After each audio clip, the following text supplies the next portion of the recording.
Hey guys, tonight we dive into the bone-chilling, snow-crusted world of medieval farmers enduring the harshest winters and somehow thriving through it all. Picture yourself trudging through ankle-deep snow, your breath misting in the freezing air, the horizon a bleak stretch of white. It's the kind of cold that bites right through the thickest wool. The nights so long and dark you start counting shadows instead of sheep. You probably won't survive this without some serious old-school grit and maybe a little luck. So, before you get comfortable, take a moment to like the video and subscribe, but only if you genuinely enjoy what I do here. Oh, and drop your location and local time in the comments. I want to see if anyone's braving a winter anywhere near medieval levels of chilly.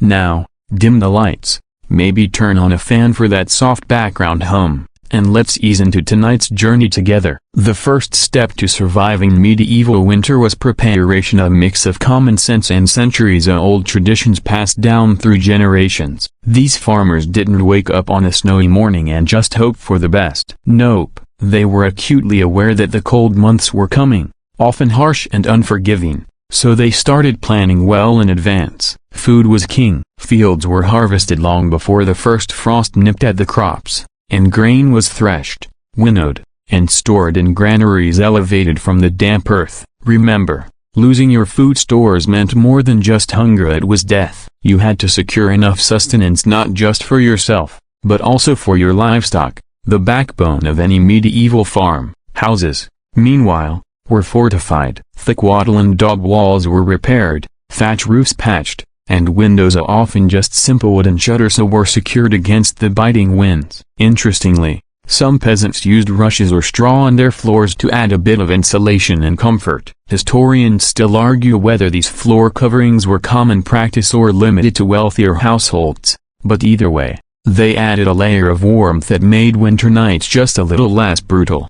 Beyond the physical, farmers also stocked up on fuel, wood, peat, and sometimes even dried dung. Yes, dung was a common fuel source, not the most glamorous, but effective nonetheless. It burned slow and steady, perfect for keeping fires alive through the darkest nights. And speaking of fires, their management was an art form of keeping the hearth alive without suffocating the small, cramped homes in smoke. We'll get into that later, but just know, a well-tended fire was as vital as food. So, as you imagine this world, realize these preparations weren't just chores, they were the difference between life and death. It was a cycle of anticipation, hard work, and hope that when the cold finally arrived, they'd be ready. You pull your cloak tighter as a gust sneaks through the cracks in the doorframe, and you realize just how critical clothing was in these medieval winters. Unlike today's high-tech insulated gear, medieval farmers had to rely on layers of humble fabrics, mostly wool and linen, to trap what little heat they could muster.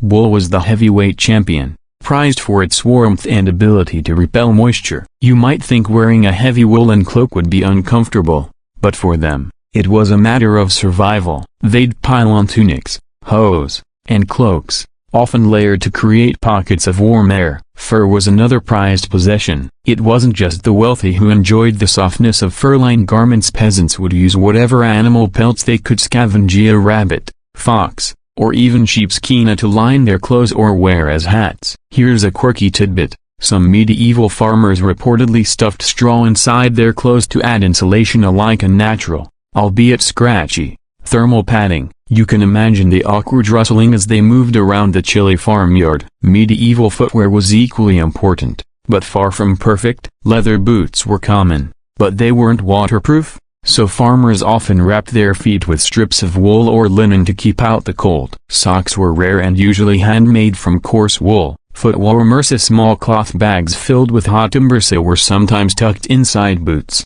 a creative way to thaw frostbitten toes. Historians still argue whether peasants universally had access to these layering techniques or if the poorest were left more exposed. What's clear is that winter clothing wasn't just about comfort, it was a functional armor against hypothermia. And given that the average medieval peasant had only a handful of garments to their name, they had to use every thread wisely. By night, people huddled indoors, often sharing body heat in small, cramped rooms. It wasn't unusual for entire families and sometimes even animals to share the same space to stay warm. The medieval version of cuddle weather, if you will. And don't forget headwear. Woolen caps and hoods were essential, as a surprising amount of body heat escapes through your head. You probably wouldn't want to wear a heavy hat all day, but come nighttime, it was a must-have. Mittens and gloves, while less common among peasants due to material scarcity, were treasured items for those lucky enough to own them. So, you see, medieval farmers mastered the art of layering and resourcefulness, wrapping themselves in what nature and their own handiwork could provide to fight off the biting cold. It wasn't glamorous, and it wasn't soft like your favorite hoodie, but it was effective enough to keep them going through those relentless winters. You step inside a medieval farmhouse, and the first thing that hits you is the thick, smoky aroma lingering in the air. The hearth is the heart of the home, literally and figuratively a roaring fire crackling under a large iron pot, smoke lazily spiraling up the chimney. This fire is more than just warmth, it's life itself during those coldest nights. Managing a hearth was a constant balancing act. Too much smoke, and the room filled with tears, and coughing too little, and the chill would seep into your bones. Fires weren't like the neat, contained ones you're used to. Open hearths dominated, often located centrally in the main living space. The floor was dirt or packed clay, and the smoke escaped through a hole in the roof or simple chimneys that were still a luxury in many rural homes. Some clever farmers hung up woven rushes or mats soaked in water near the smoke exit to keep sparks from flying indoors. Fuel was a precious commodity. Wood was king, but peat, a dense, earthy material harvested from bogs, was a common alternative in some regions. Here's a quirky fact. In the coldest parts of Europe, people sometimes burned dried animal dung mixed with straw. It's not exactly the scent of a luxury spa, but dung burned slowly and gave off steady heat when wood was scarce. The fire's role wasn't just heating the room. It was the kitchen, the gathering spot, and even the nightlight. Meals were slow-cooked over open flames, stews simmering for hours to stretch scarce ingredients into filling fare. As the fire popped and crackled, families gathered around, sharing stories, gossip, and sometimes singing old folk songs, because nothing distracts from freezing fingers like a good tune.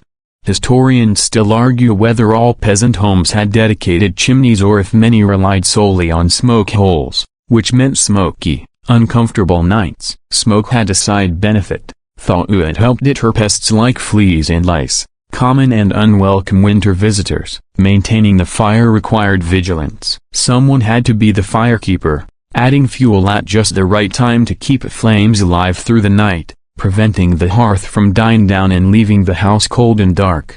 It was a critical task, especially during brutal freezes. So as you picture yourself by the glowing hearth, warmth creeping slowly into your stiff limbs, you realize that the fire was a beacon of safety in an otherwise hostile season, a symbol of endurance, community, and hope that the cold would one day relent. You hunker down, knowing that fresh food is a luxury few could afford in the dead of winter. The cold months demanded smart food preservation, because once the harvest was in, the trick was making it last. Medieval farmers employed a surprisingly wide range of techniques to keep their food edibly and even tastious through the long freeze. The most common method was drying. Grain, herbs, and even meat were hung in lofts or smokehouses to dry out. Drying removed moisture that would otherwise cause spoilage. Think of it like nature's original jerky production. Salt was another precious preservative applied liberally to meats and fish to draw out moisture and prevent bacterial growth. Salted pork and herring were winter staples in many villages. Salt itself was expensive and sometimes difficult to get,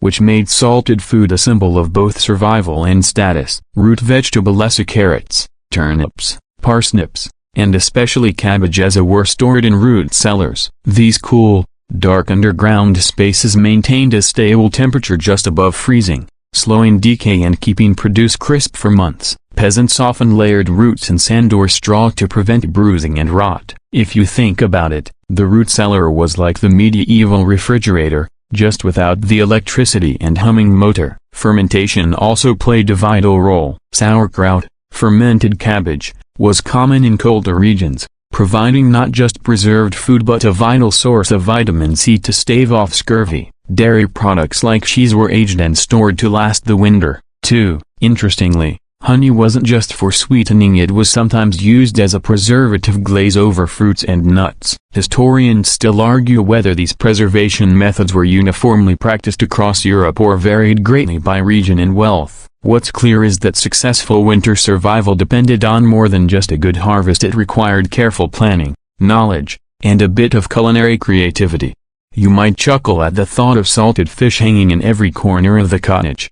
But these foods formed the backbone of winter diets. Imagine the stew bubbling on the hearth, mixing dried grains, salted meat, and whatever roots were left, creating a warming, if not particularly gourmet, meal that kept hunger at bay.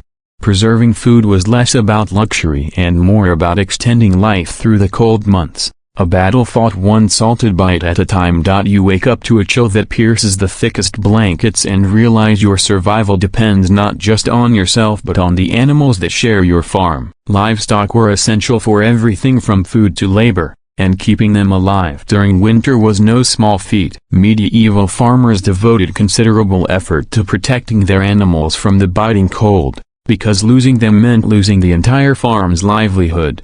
Most farms had a barn or byre, simple structures made of wood, wattle, or stone to shelter animals. These buildings weren't warm palaces, they were drafty, with dirt floors and little insulation, but they kept the worst of the wind and snow off. Animals like cows, pigs, sheep, and chickens huddled together for warmth, their body heat creating a microclimate inside the barn. Sometimes farmers would bring smaller animals, like chickens, inside the house for the night, sharing space to keep them alive. Feeding livestock in winter was a major challenge. With pastures buried under snow, farmers relied on stored hay and root vegetables. In some regions, they even gathered tree bark or branches to supplement diets, a practice you might find a bit desperate, but hey, desperate times call for desperate snacks. Watering animals also required care. Frozen troughs meant farmers often broke ice daily or carried water inside buckets,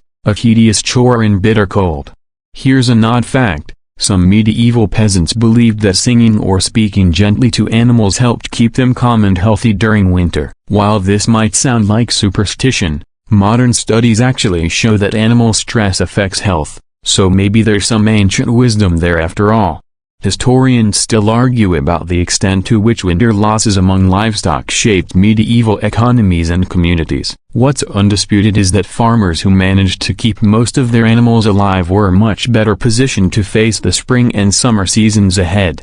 Imagine the subtle sounds of the barn, the gentle lowing of cows, the clucking of chickens, and the occasional grunts from pigs. These creatures were lifelines in the bleak months, sources of milk, meat, wool, and labor when the fields lay dormant. So, as you breathe in the cold morning air, remember that the survival of medieval farmers was a community effort, including their beloved animals, bundled and sheltered from winter's harsh embrace. You step out of your door into the cold dusk, knowing that the biting wind outside isn't the only chill you have to fight. Winter is as much a mental battle as a physical one. For medieval farmers, long nights meant endless darkness, isolation, and the creeping weight of worry. Without Netflix or warm blankets of Wi-Fi, the community's social and mental survival took center stage. Gathering around the hearth wasn't just about warmth, it was a lifeline. Stories, jokes, and songs filled the cold air, passing time and easing the heaviness. Tales of heroic saints, local legends, or downright absurd folk tales were shared, often with dramatic gestures and exaggerated voices to keep listeners engaged. You might be surprised to hear that sometimes these stories were surprisingly bawdy or satirical, a medieval version of family-friendly comedy.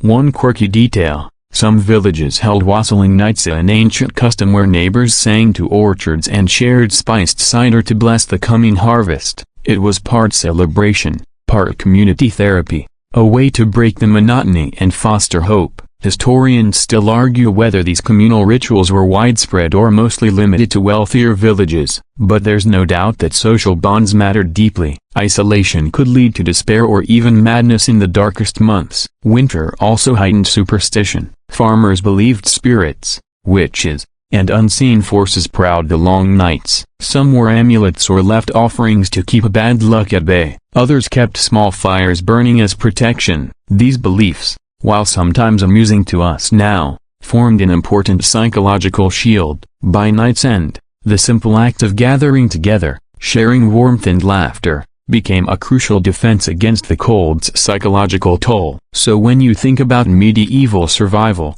don't just picture bundled up farmers battling frostbite. Picture a community huddled close, stories flickering like sparks against the dark. You might think winter means total inactivity in the fields, but medieval farmers were far from idle during the cold months. While the ground was frozen solid and crops were tucked away, they still found ways to nurture the soil and prepare for the next growing season.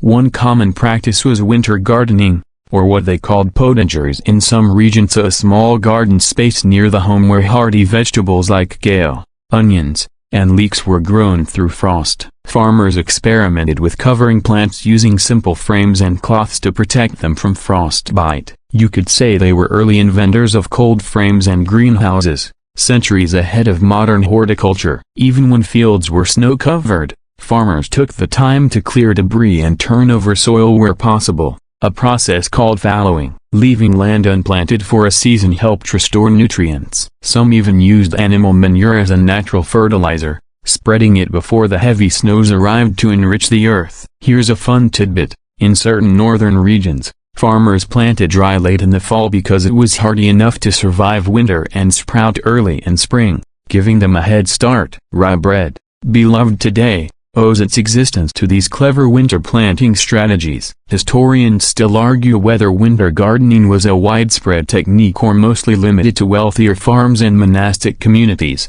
but it's clear that many peasants were inventive in squeezing out every bit of productivity from their land.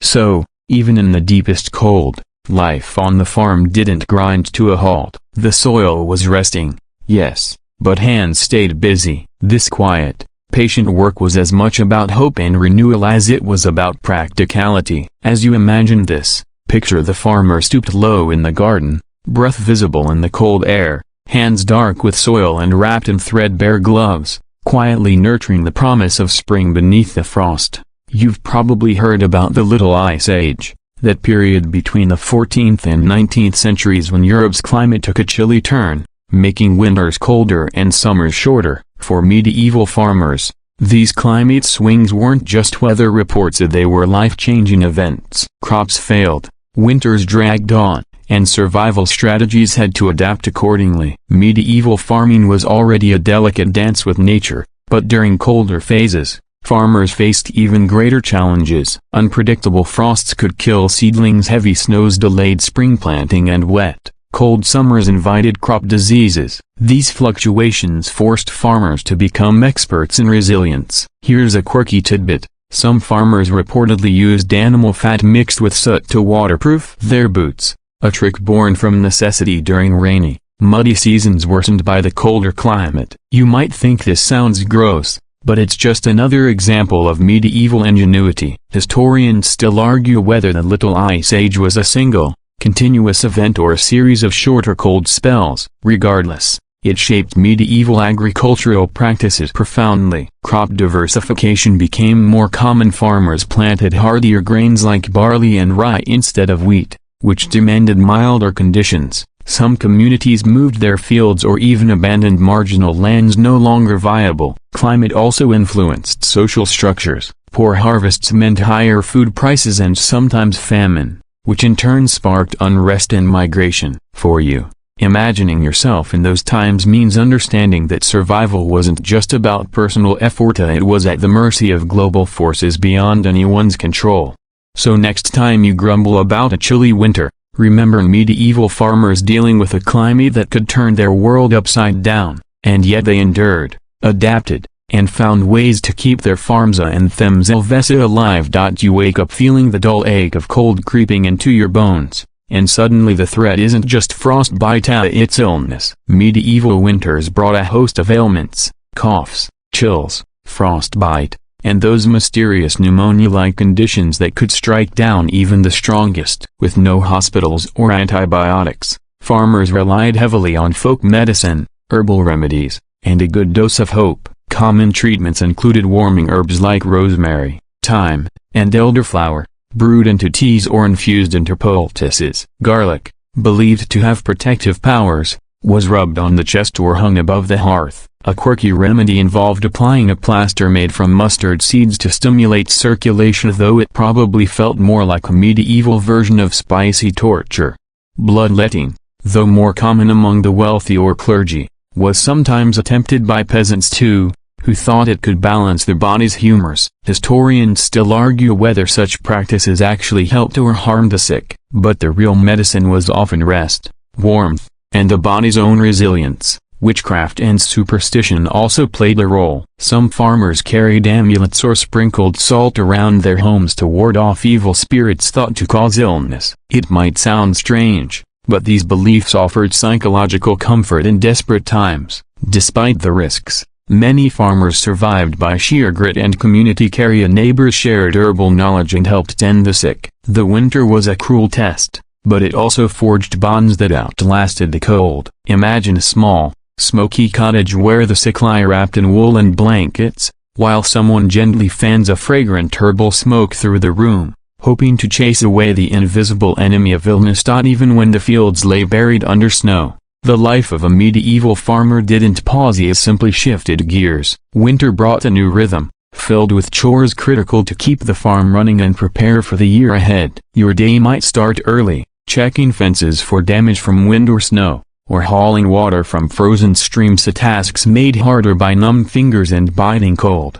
Chopping wood was a never-ending job. Firewood had to be split and stacked near the home to ensure a steady supply for cooking and warmth. Sometimes farmers would venture into the woods for deadfall, but dangerous conditions and wildlife made this a risky business. There's a quirky note here. Some villages employed wood gatherers as a seasonal job, responsible solely for collecting and distributing fuel, a primitive form of winter logistics. Repairs were another winter necessity. Thatch roofs needed patching, walls reinforced, and tools sharpened or fashioned anew. Blacksmiths, vital in rural communities, worked in chilly forges to keep horseshoes, plows, and cooking implements in shape. Even indoors, farmers might weave baskets or mend clothing, a quiet, steady work to pass the long nights. Historians still argue whether peasants had much leisure time in winter or if constant work made the season just as exhausting as summer's planting and harvest. What's clear is that winter work was essential to survival, preventing small problems from turning into disastrous failures come spring. Picture yourself hauling heavy logs through a snowy yard, breath steaming in the frosty air, muscles aching but mind focused on the knowledge that every piece of wood stacked brings you closer to a warm hearth tonight. Winter's harshness didn't slow the medieval farmer, it sharpened their focus and reinforced the relentless rhythm of survival. You might think medieval farmers survived the cold by sheer physical effort alone, but their minds and spirits were equally engaged, often guided by faith and superstition. Winter was a season heavy with rituals and beliefs aimed at warding off misfortune and ensuring protection. Church festivals, especially Christmas and Yule, provided structure and hope. Lighting candles, attending Mass, or participating in communal prayers offered comfort against the oppressive darkness. The idea of light triumphing over darkness was powerful both spiritually and psychologically, but alongside faith came superstition. Farmers hung herbs like rosemary and thyme above doorways to ward off evil spirits thought to roam in winter. Some believed that spilling salt could invite bad luck, while others carried charms made from bones or stones. Here's a quirky example. In parts of Europe, people practiced mumming, dressing in costumes and masks to scare away evil and welcome good fortune. You could call it medieval cosplay with a protective twist. Historians still argue how deeply these beliefs influenced daily actions versus serving as cultural traditions. Either way, rituals gave structure to an otherwise unpredictable season. Even the simple act of lighting a fire held symbolic weight. It wasn't just warmth but a beacon against unseen dangers lurking in the cold. Prayers and rituals often accompanied such acts. So, as you imagine medieval peasants bundled in thick cloaks, clutching charms or whispering prayers, remember that survival was as much a spiritual endeavor as a physical one. These beliefs stitched communities together, weaving comfort into the fabric of harsh winters. Winter might seem bleak and monotonous, but medieval farmers knew how to sprinkle some joy into the season. Festivals like Yule and Christmas were major highlights at times when communities gathered to eat,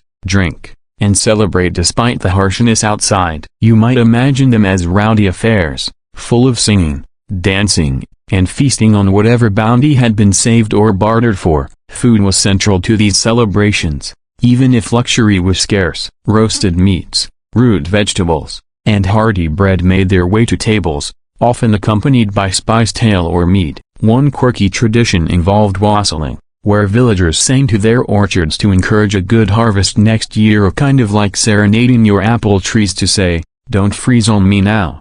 Games and performances broke up the long winter nights. Mummers, actors dressed in colorful costumes, performed plays that mixed comedy, drama, and folklore, providing entertainment and community bonding. Sometimes, these festivities allowed a temporary relaxation of social norms, letting even the lowliest peasant partake in revelry usually reserved for higher classes. Historians still argue whether these winter festivals were universally celebrated or varied greatly by region and wealth. But one thing's clear: these moments of warmth and laughter were vital for mental survival. Imagine a cold evening where the whole village gathers in the main hall, flickering candlelight casting dancing shadows on stone walls, laughter echoing as the fire crackles. For a few hours, the hardships of winter melt away, replaced by music, stories, and shared hope. So, while winter was harsh, it was also a season punctuated with joy, a reminder that even in the coldest times, human warmth could still shine through. You pull on your thick cloak and step into a farmhouse built to withstand the unforgiving cold. The architecture of medieval homes wasn't about luxury, it was about survival. Thick walls made of wattle and daub, a mixture of woven sticks, mud, and straw, provided insulation, while small windows, often just wooden shutters or oiled parchment, kept out drafts. Glass was rare and expensive, so letting in light without losing heat was a constant challenge. Roofs were thatched with straw or reeds, layered thickly to repel rain and snow. Thatch also acted as an insulating blanket, trapping warm air inside. Floors were often beaten earth covered with rushes or straw, which helped keep the cold from creeping up from below. Interestingly, some wealthier farmers or village elders had stone or wooden floors, but for most, dirt was the norm. The layout of homes was practical. The central hearth was often surrounded by the living and sleeping areas, ensuring the fire's warmth reached every corner. Sleeping platforms were raised off the ground to avoid dampness and cold. Some families even slept together on straw-filled mattresses, sharing body heat like a natural radiator. Historians still argue how widespread certain features like chimneys or glass windows were among peasants. In many places, smoke simply escaped through gaps or holes in the roof, leading to smoky, stinging eyes at night. But despite these hardships, the homes were cozy enough to keep families alive. In rural areas, buildings were often clustered together, forming small hamlets that offered mutual protection and shared warmth. You might imagine the scene: thick smoke rising from clustered thatched roofs, the faint glow of hearth fires visible through shuttered windows on a cold winter's night. So, the architecture wasn't just shelter, it was a shield against winter's grip, designed with resourcefulness and community survival in mind. You watch as the family gathers, young and old, each with a role carved out by necessity and tradition. In medieval winters, survival was a team effort. Children weren't just bystanders but active participants, helping lighten the load during the harsh months. Kids fetched water, tended smaller animals, gathered firewood, and helped prepare meals. Their nimble fingers repaired clothing and crafted simple toys from scraps, keeping spirits alive amid the cold. It was a tough upbringing. Playtime was often limited by chores and the need to contribute, but these tasks were essential lessons in responsibility and resilience. Elders shared wisdom, passing down knowledge of herbs, weather patterns, and storytelling, tools for both practical survival and mental endurance. Grandparents were often the keepers of traditions, teaching superstitions, prayers, and folk remedies that comforted the family during winter's darkest hours.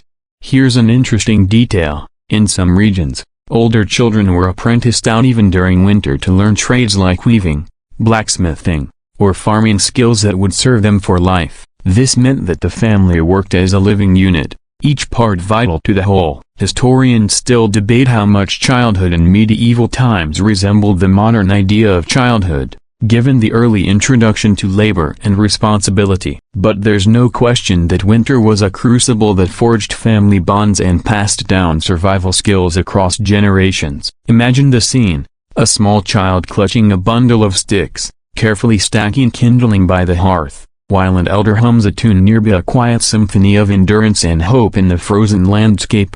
So, family was not just warmth from the cold, it was the foundation of survival itself.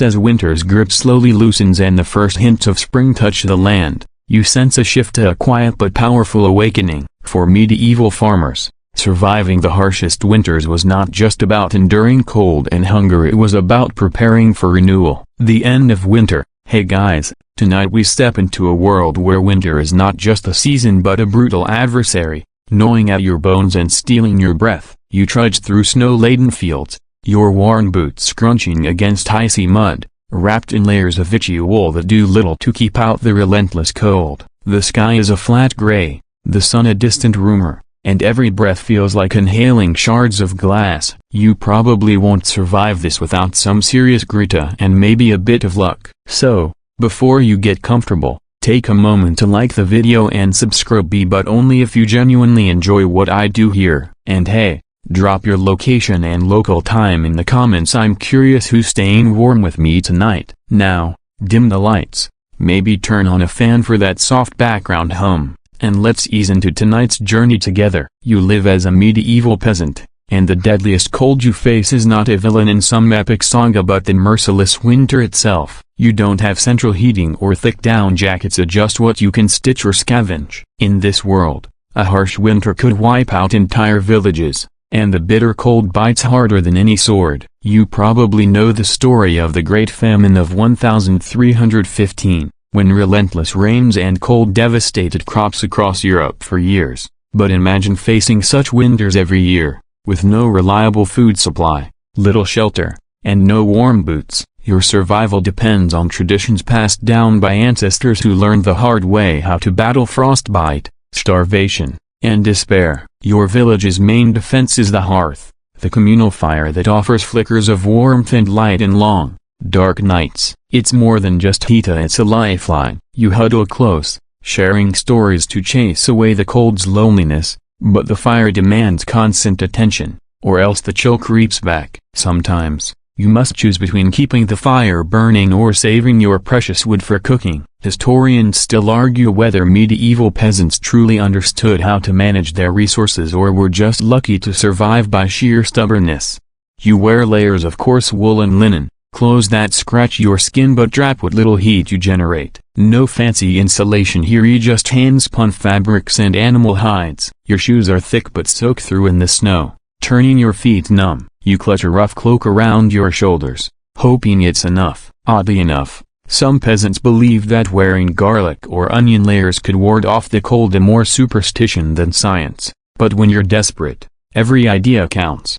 The cold doesn't just chill your body, it seeps into your bones and mind. The darkness stretches endlessly, and your world shrinks to a small, smoky room and the cold wind howling outside. You might hear whispers of curses or ghosts of those comforting or terrifying stories that help you explain what's otherwise unbearable. The psychological toll is as harsh as the frost. Yet, despite it all, you pushed through, day after day. So here you are, a medieval peasant in winter, battling the deadliest cold with nothing but wool, fire, and a stubborn will to live. Ready for what comes next? You gather around the village hearth, the one place where the cold seems to pause, if only for a moment. The hearth isn't just a fire pit, it's the heartbeat of your small community. In a world where winter can swallow you whole, this roaring blaze is both comfort and necessity. You watch as the flames lick at the blackened logs, their orange tongues dancing shadows on the walls made of roughly hewn timber and wattle. The smell of smoke mingles with the faint aroma of raw vegetables stewing in a pot, a reminder that warmth can also bring nourishment. But tending this fire is a full-time job, often shared between the young and old, for letting it die means inviting the cold to crawl in. This hearth is where you share news, stories, and gossip. You lean in close, ears straining to catch tales of distant neighbors, harvest hopes, or the latest strange happenings. Like the old miller's claim that his cows refused to give milk until he sang a particular song by the fire. Historians still argue whether this communal warmth played a larger role than we realize, not just in keeping bodies warm, but in preserving mental health and village cohesion during the brutal winters.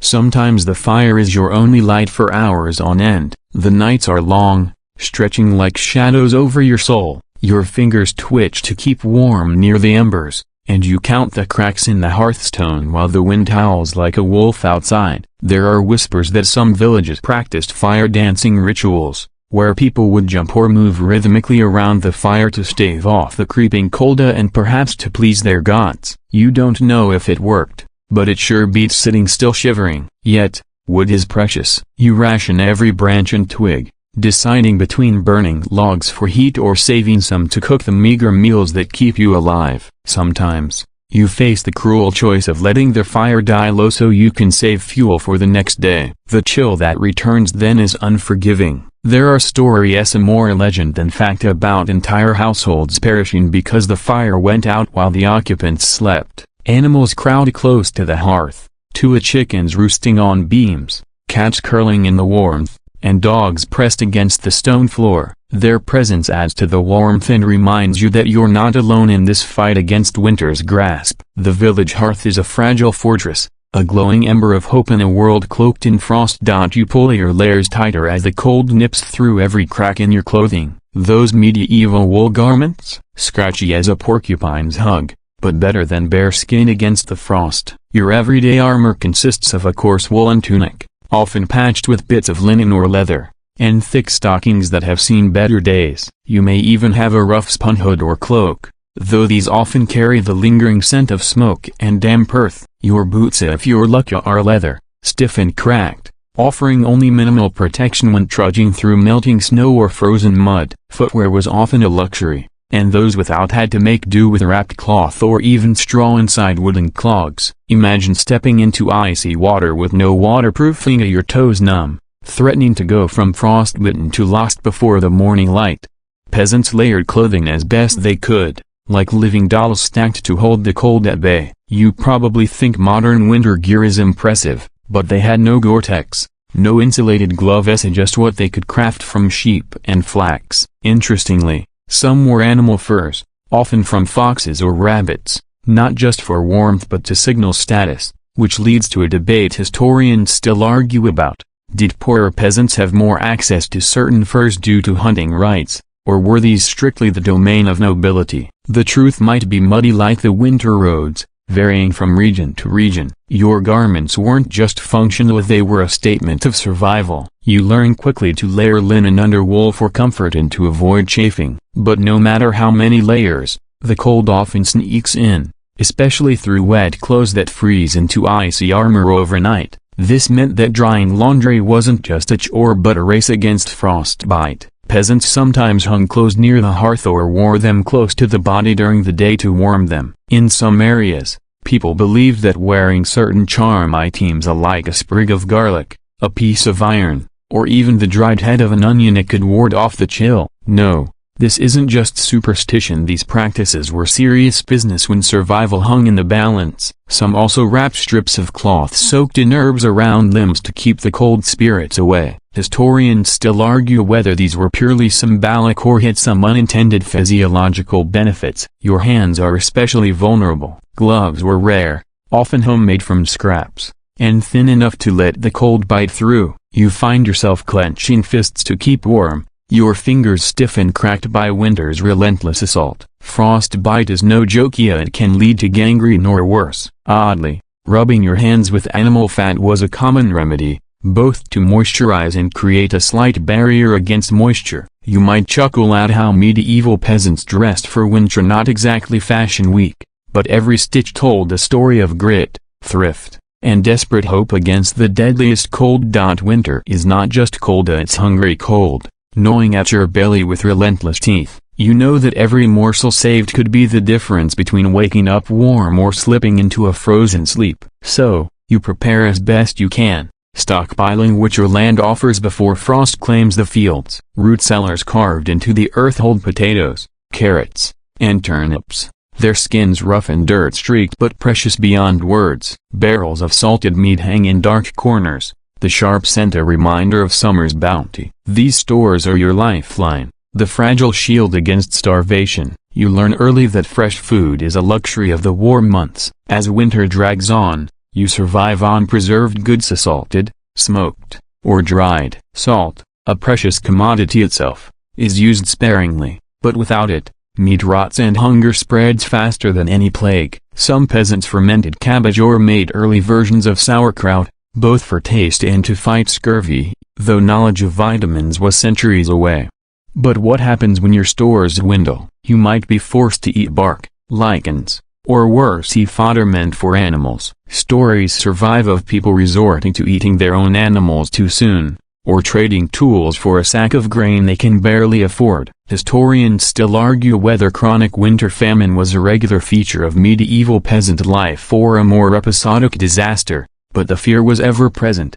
Food preservation was an art and a science, passed down through generations. You dry herbs and fruit in the smoky kitchen, hang sausages near the hearth to cure, and sometimes bury root vegetables in ash to keep them from freezing. The cold itself helps preserve, but thawing and refreezing can turn your precious stores into slush or mush. You curse the weather when rain seeps into your cellar, threatening to ruin weeks of careful preparation. You also rely on foraging, searching for nuts, berries, or whatever green shoots brave the frost. Some peasants knew which wild plants could be eaten raw or cooked, even in the dead of winter. This knowledge could mean the difference between life and death, but it was always risky. One wrong bite and you could poison yourself or worse. And then there's the communal feasting on rare occasions of the feast days, when the church calendar offers a break from monotony and scarcity. These meals are more than food, they're hope, celebration, and a brief escape from the grim reality of winter survival. But for most days,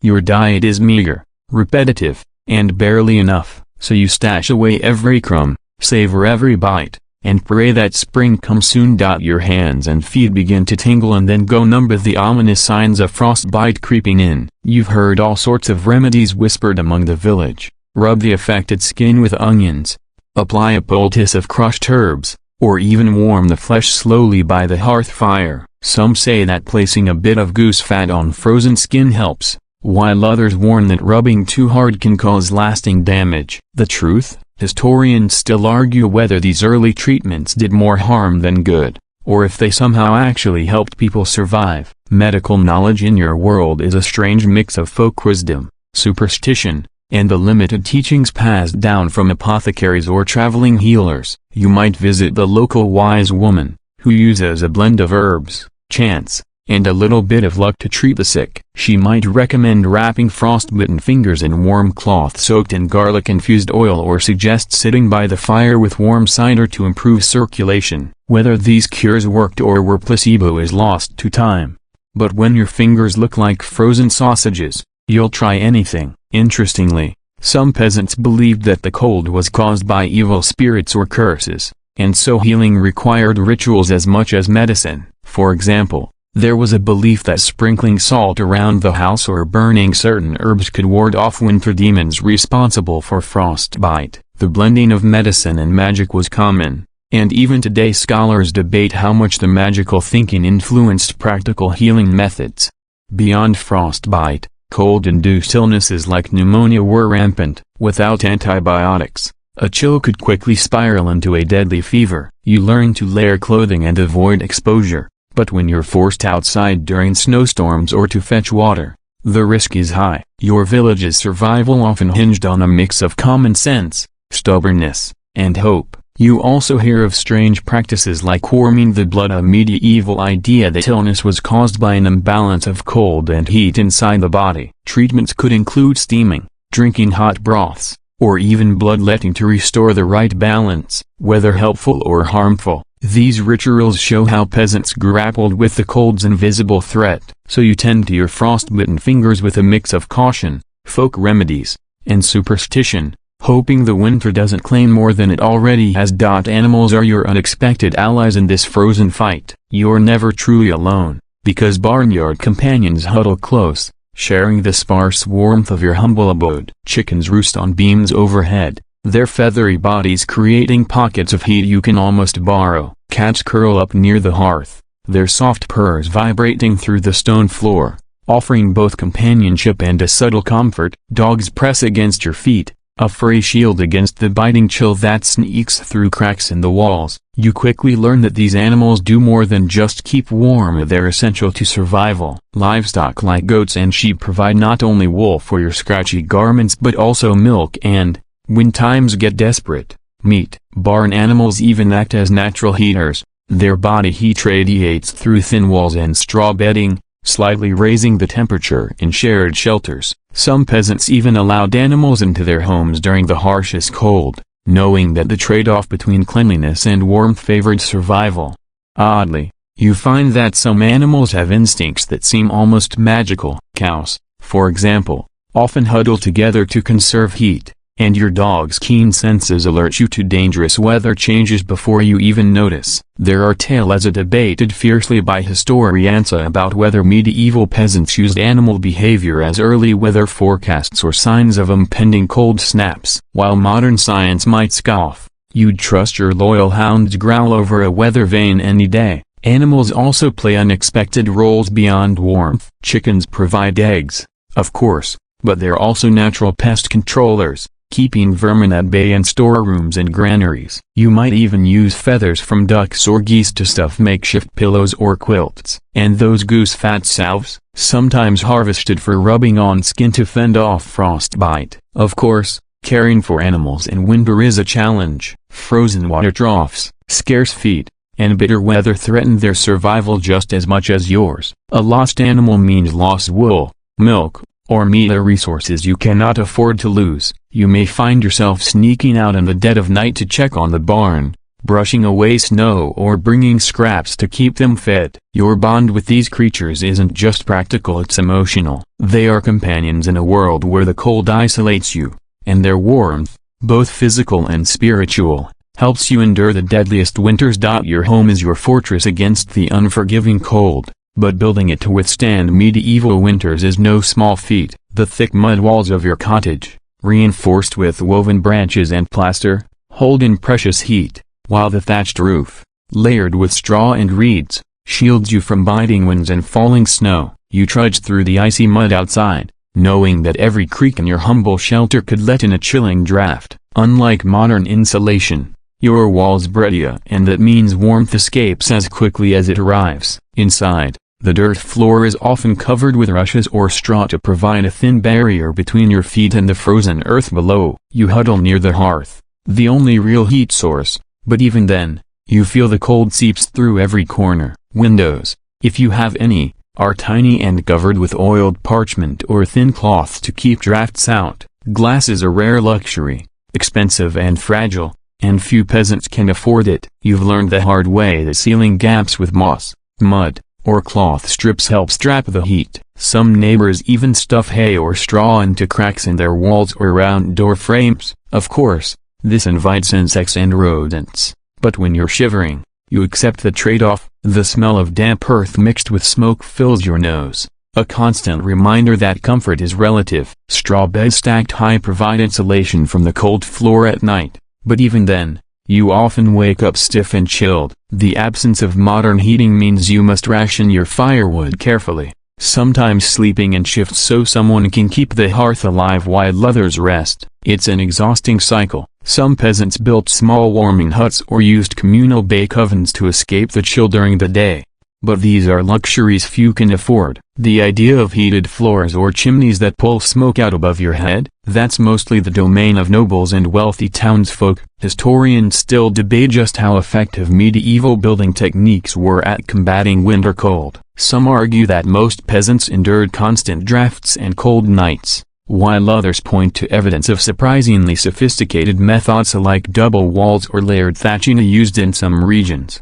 Regardless, your home is more than shelter, it's a fragile sanctuary where you battle frost and despair. one breath at a time. The cold isn't just a battle of body, it gnaws at your mind, stretching days into endless shadows and nights into oppressive silence. With the sun rising late and setting early, you find yourself trapped in a dim, gray world where the light barely touches your skin. The long winter darkness seeps into your thoughts, stirring fears and anxieties that the warmth of the hearth can only barely chase away. Isolation weighs heavily. Your village, usually bustling with chatter and work, slows to a near halt. The fields lie fallow, and the people retreat indoors, leaving you alone with your thoughts, your worries, and the relentless cold. Some nights, the wind's mournful howl sounds like voices, ghostly whispers carried through the cracks in your walls. You might catch yourself glancing nervously towards shadowy corners, half expecting some frost spirit to emerge. It's no wonder superstitions flourish when your mind claws for any explanation. Stories circulate about winter spirits,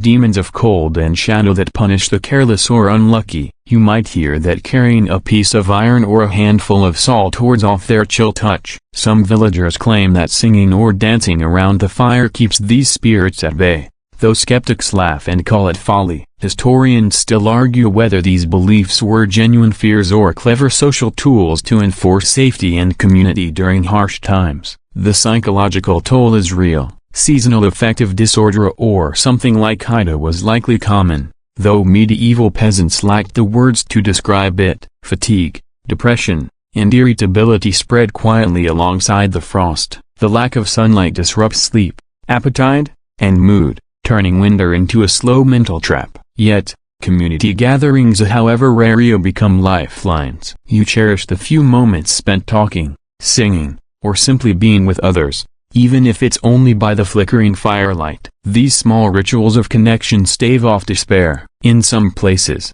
villagers developed winter games, simple competitions, or craft projects to fill the long nights. Whether carving wood and toys, weaving baskets, or telling ghost stories, these activities aren't just pastime, they're defenses against the creeping cold inside your soul. So you endure the psychological winter alongside the physical, finding strength in small joys and the fragile glow of human connection. Winter's grip means fewer chores in the fields, but it also means restless hands and minds searching for purpose. As the snow piles higher and daylight shrinks, you find yourself with long hours of idleness that threaten to dull your spirit. Yet, idleness in the medieval world isn't the same as modern leisure. It's a time fraught with anxiety about survival and creative hustling to keep the household running. Some days, your work is dictated by necessity, mending clothes, sharpening tools, or repairing the thatch on your roof before the next storm. You might craft simple wooden toys or household items to barter at the market once spring arrives. Children learn skills through storytelling and play, weaving themselves into the fabric of survival even when the land lies dormant. There are stories of peasants making ice sculptures or carving animal shapes from wood, simple acts that bring fleeting delight amid the cold. Some communities organized small winter fairs or gatherings, limited by weather but crucial for social bonding. These events also allowed for the exchange of news and goods, and maybe a little wine to warm spirits. Historians still argue whether these winter pastimes were common or limited to wealthier villages, but there's no doubt that maintaining social ties was essential. After all, a disconnected villager was a vulnerable one, prone to despair or desperate decisions. You might find yourself revisiting old skills in knitting, weaving, or candle-making, activities that consume your time and provide small comforts. These crafts are more than hobbies, they're lifelines that keep your mind sharp and your hands warm. Yet the darkness and cold test patience. Boredom can lead to restlessness, arguments, or superstitious fears. The idle mind becomes fertile ground for rumors or accusations, sometimes leading to conflict within the village. Still, you cling to hope. Each day survived is a day closer to spring's thaw, and you find solace in the rhythms of work and rest, crafting your own little warmth amid the endless winter. Your clothes are worn, threadbare, and patched countless times. Winter's harshness doesn't just attack your skin, it tears at your garments, exposing you to the elements if you don't fix them. You've become a master of thrift, sewing patches made from old linen scraps or repurposed wool onto holes and tears, extending the life of every stitch. There's no room for fashion here. Every garment is a battle against exposure. You learn to salvage materials carefully. A worn-out cloak might be cut down to make mittens, and scraps of fabric are folded and stitched to reinforce elbows and knees. In some villages, there's a ritual around the annual clothing repair day, where families gather to mend and recycle, sharing needles and thread and stories. It's fascinating how medieval peasants practiced recycling long before it was a buzzword. Old garments became quilts, stuffing for pillows, or even patches for walls to block drafts. You might find yourself unraveling the stitching of a damaged shirt to reuse the wool yarn for knitting or weaving new fabric. This cycle of reuse was vital because acquiring new cloth was costly and time-consuming. Interestingly, some peasants used natural dyes to refresh faded fabrics by extracting colors from berries, roots, or bark. While these colors didn't last like modern dyes, the effort was part practical, part pride, signaling a desire to maintain dignity despite hardship. Historians still debate whether this attention to appearance was widespread or limited to certain regions. Sewing and mending are also social acts. Women, in particular, would often gather to work together, sharing not just needles but advice and laughter. These gatherings strengthened community bonds during times when isolation could be dangerous. You become adept at spotting weak spots before they tear, preemptively stitching to avoid disasters in the cold. Because nothing is worse than a sudden hole in your only coat during a blizzard. In the end, every patch, every stitch, is a small victory, a statement that you refuse to be defeated by winter's relentless wear. Winter storms arrive like merciless beasts, roaring across the landscape with fierce winds and blinding snow. You brace yourself as icy blasts tear through your village, knocking branches against roofs and shaking the very walls of your home. The blizzards are more than just unpleasant weather. They are deadly events that can bury livestock, destroy crops, and isolate entire communities for days or even weeks. You know that if the storm traps you indoors too long, your food stores might run dry, and sickness could spread unchecked. Ice forms thick and slick over frozen ponds and muddy roads, turning every step into a perilous gamble. Travel becomes dangerous or impossible, cutting off trade and communication. You hear stories from neighboring villages of people lost in the snow or caught outside during sudden cold snaps,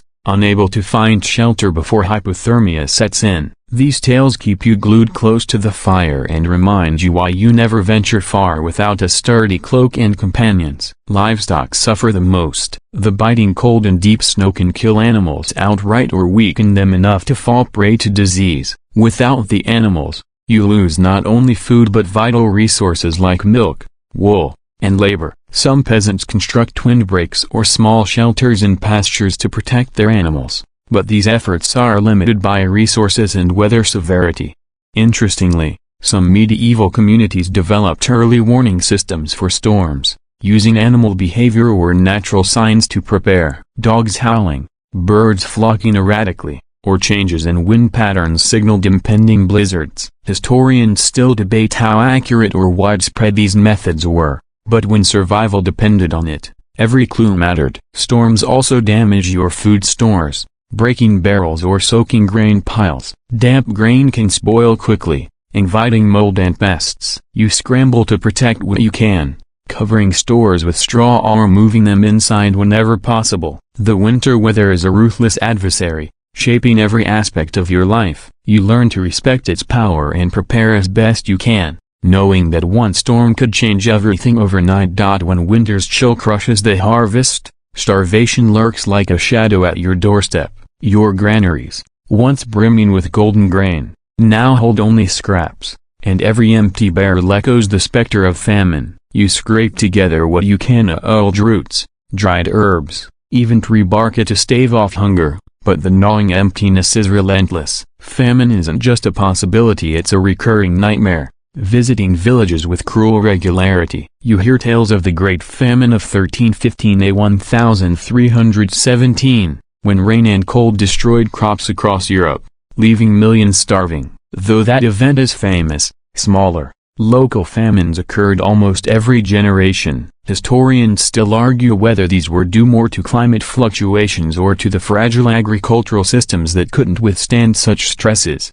Families sometimes resort to desperate measures, selling tools, land, or even their own labor in exchange for food. Some share meager rations with neighbors, while others hoard what little they have, leading to tension and conflict. Starvation weakens the body and spirit, making illness more deadly and survival harder. Children are particularly vulnerable, their small bodies unable to withstand prolonged scarcity. Mothers try to nurse them through hunger, but many fall ill. You witness neighbors burying the dead in shallow graves, the cold soil refusing to hold warmth. Food shortages also change social behaviors. Some peasants turn to bartering, exchanging goods or services for food, while others migrate in search of better conditions. Villages sometimes send delegations to lords or the church, pleading for aid, though such help is often slow or insufficient. You might hear rumors of witchcraft or curses blamed for the famine, a way to explain the inexplicable suffering. These beliefs fuel fear and sometimes violence,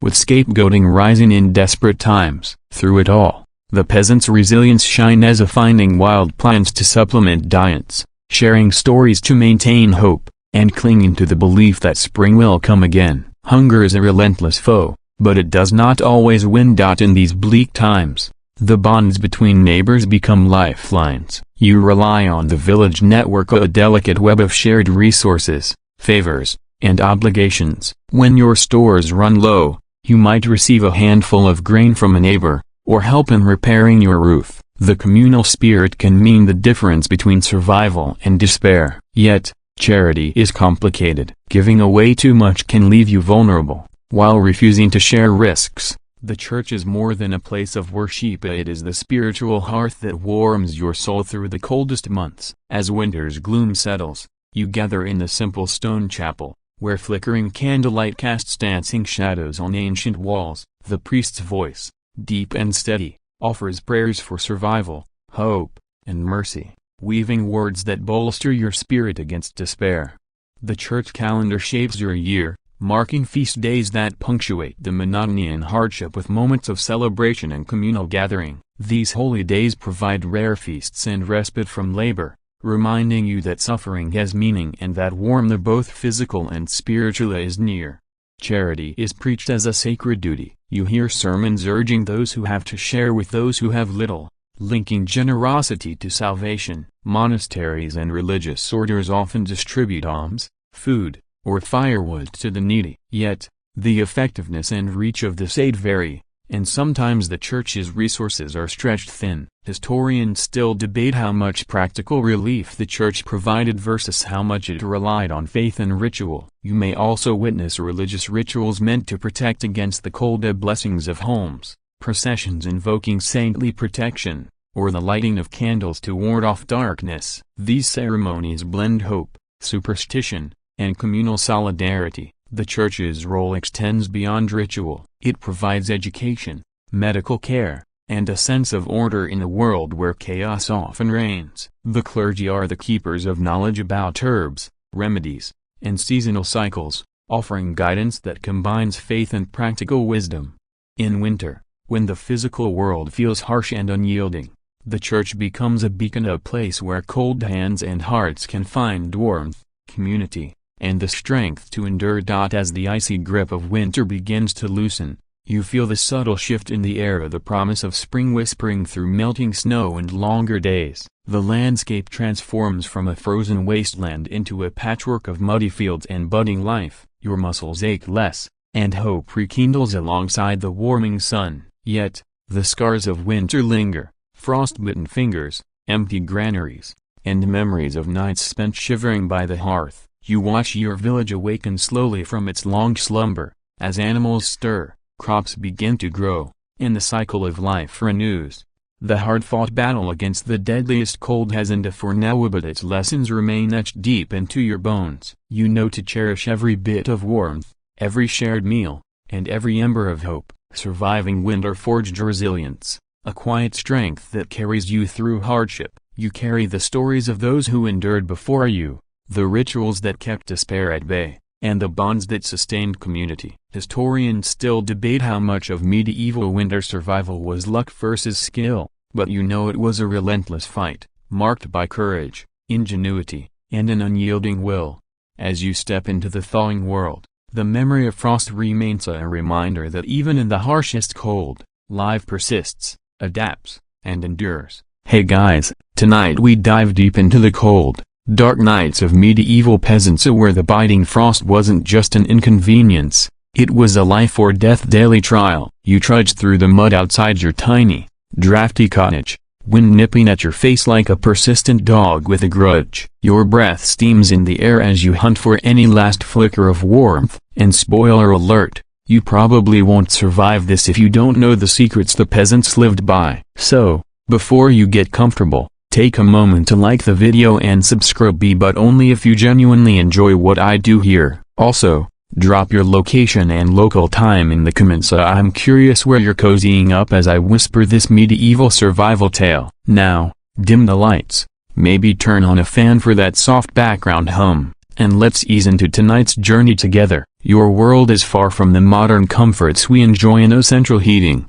no electric blankets, no instant hot water bottles. Instead, you live in a tiny wooden or wattle and daub hut, walls thin enough to hear your neighbors snore or their teeth chattering. The winter months stretch endlessly. Snow piles high, and the bitter chill sinks into your bones. Historians still argue whether the so-called Little Ice Age between the 14th and 19th centuries made winters harsher for peasants or if chronic food shortages played a bigger role in their suffering. Either way, surviving a single winter was a daily miracle. You rely on what nature grudgingly offers: wood, straw, and animal dung for fuel, thick wool and linen for clothing, and the collective wisdom passed down in hushed voices around the hearth. But it wasn't just about survival. The cold shaped every part of your life via the way you worked, rested, ate, and even socialized. The long, cold nights bred superstition and rituals, some of which might make you smiley, like tossing ashes into the fire to keep evil spirits at bay,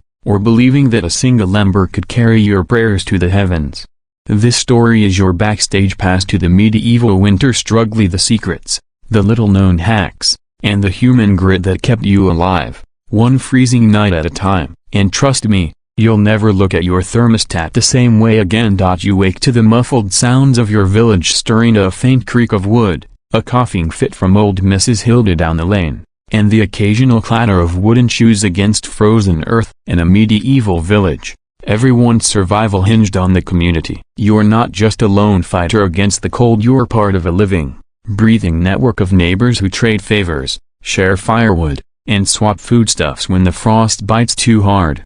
Your village is huddled tightly, a cluster of cottages nestled beside a frozen stream or a modest church spire pointing to a gray, overcast sky. Rough winters tested these bonds like no other season. Without your neighbors, you might find yourself shivering alone in the dark, risking hypothermia or worse. Historians still argue whether the strong community ties or sheer necessity drove medieval peasants to develop such close-knit survival strategies. Likely, it was a bit of both. Villages operated on a delicate economy of barter and mutual aid. You might lend your neighbor a bit of peat for their hearth if they provided you with a warm sheepskin blanket. You'd gather for communal work at chopping wood, repairing fences, or dragging in frozen crops because the cold made solo tasks brutal and often dangerous. These cooperative efforts weren't just practical, they built social warmth that could rival any hearth's glow. In the harshest months, the village might hold threshing bees or other labor parties inside large barns or communal halls,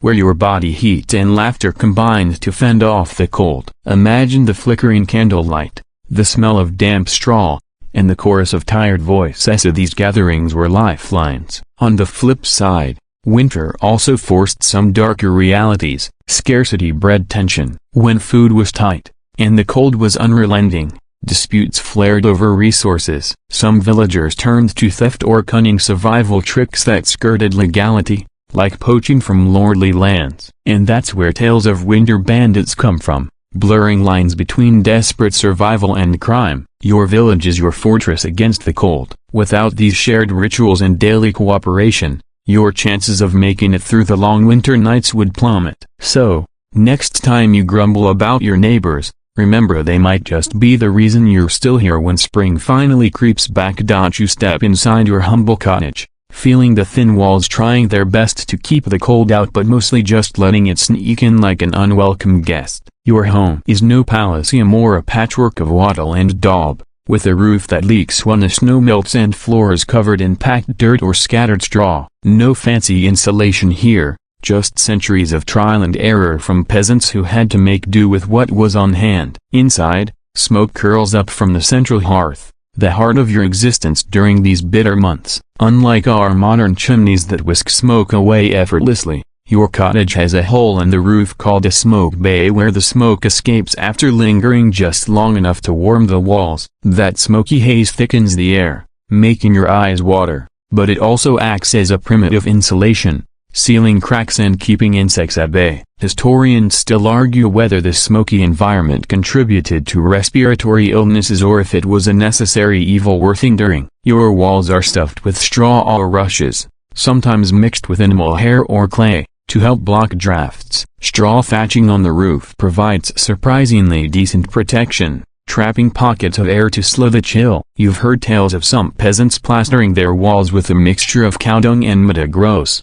but effective at sealing gaps and repelling pests. It's a bit like medieval caulking, just a lot less glamorous. You sleep on a raised wooden platform covered with a feather mattress or a simple pallet of straw. Your blankets are thick wool, heavy enough to feel like a soft shield against the night's cold. When frost creeps inside, it settles on the floor, and you can sometimes hear ice cracking beneath your feet. Keeping your feet warm is a constant struggle, often the difference between restless nights and dangerous hypothermia. There's no glass in your windows, just wooden shutters or oiled parchment that lets a faint, blurry light in. The darkness inside the cottage is thick, broken only by the flicker of the hearth's dying embers. You become attuned to every creak and whistle as the cold wind finds new ways to sneak in. Despite the discomfort, your cottage is your refuge. Its smoke-filled air, patchy walls, and rough-hewn furniture are the backdrop for all your daily rituals: eating, resting, weaving stories of hope to fend off the cold despair. And it's in these imperfect shelters that peasants forged their resistance against winter's unforgiving grasp.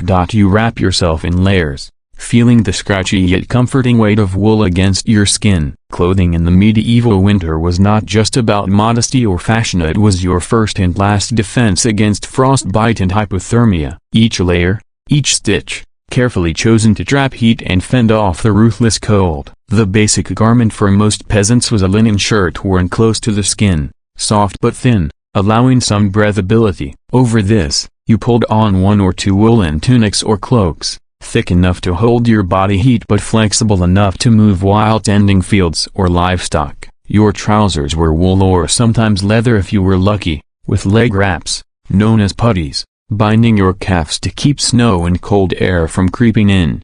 Historians still argue whether medieval peasants had access to dyed fabrics, often shown in tapestry, as some say that earth tones dominated, while others suggest brighter colors appeared in rural areas during special occasions. Whatever the case, most of your clothing was practical, with earth-toned browns, grays, and dull greens dominating your wardrobe. You knew well that layering was king. The air trapped between your layers created insulating pockets that held your body warmth close. You might even stuff straw or moss between clothes in the harshest cold spells, a trick that felt a little itchy but worked surprisingly well. The medieval equivalent of a modern thermal vest, maybe. On your head, a simple wool cap or hood helped trap heat where you lost the moss to your scalp, and your hands were protected by gloves made of wool, leather, or even woven plant fibers. Though dexterity was always a challenge when frost tried to steal your fingers.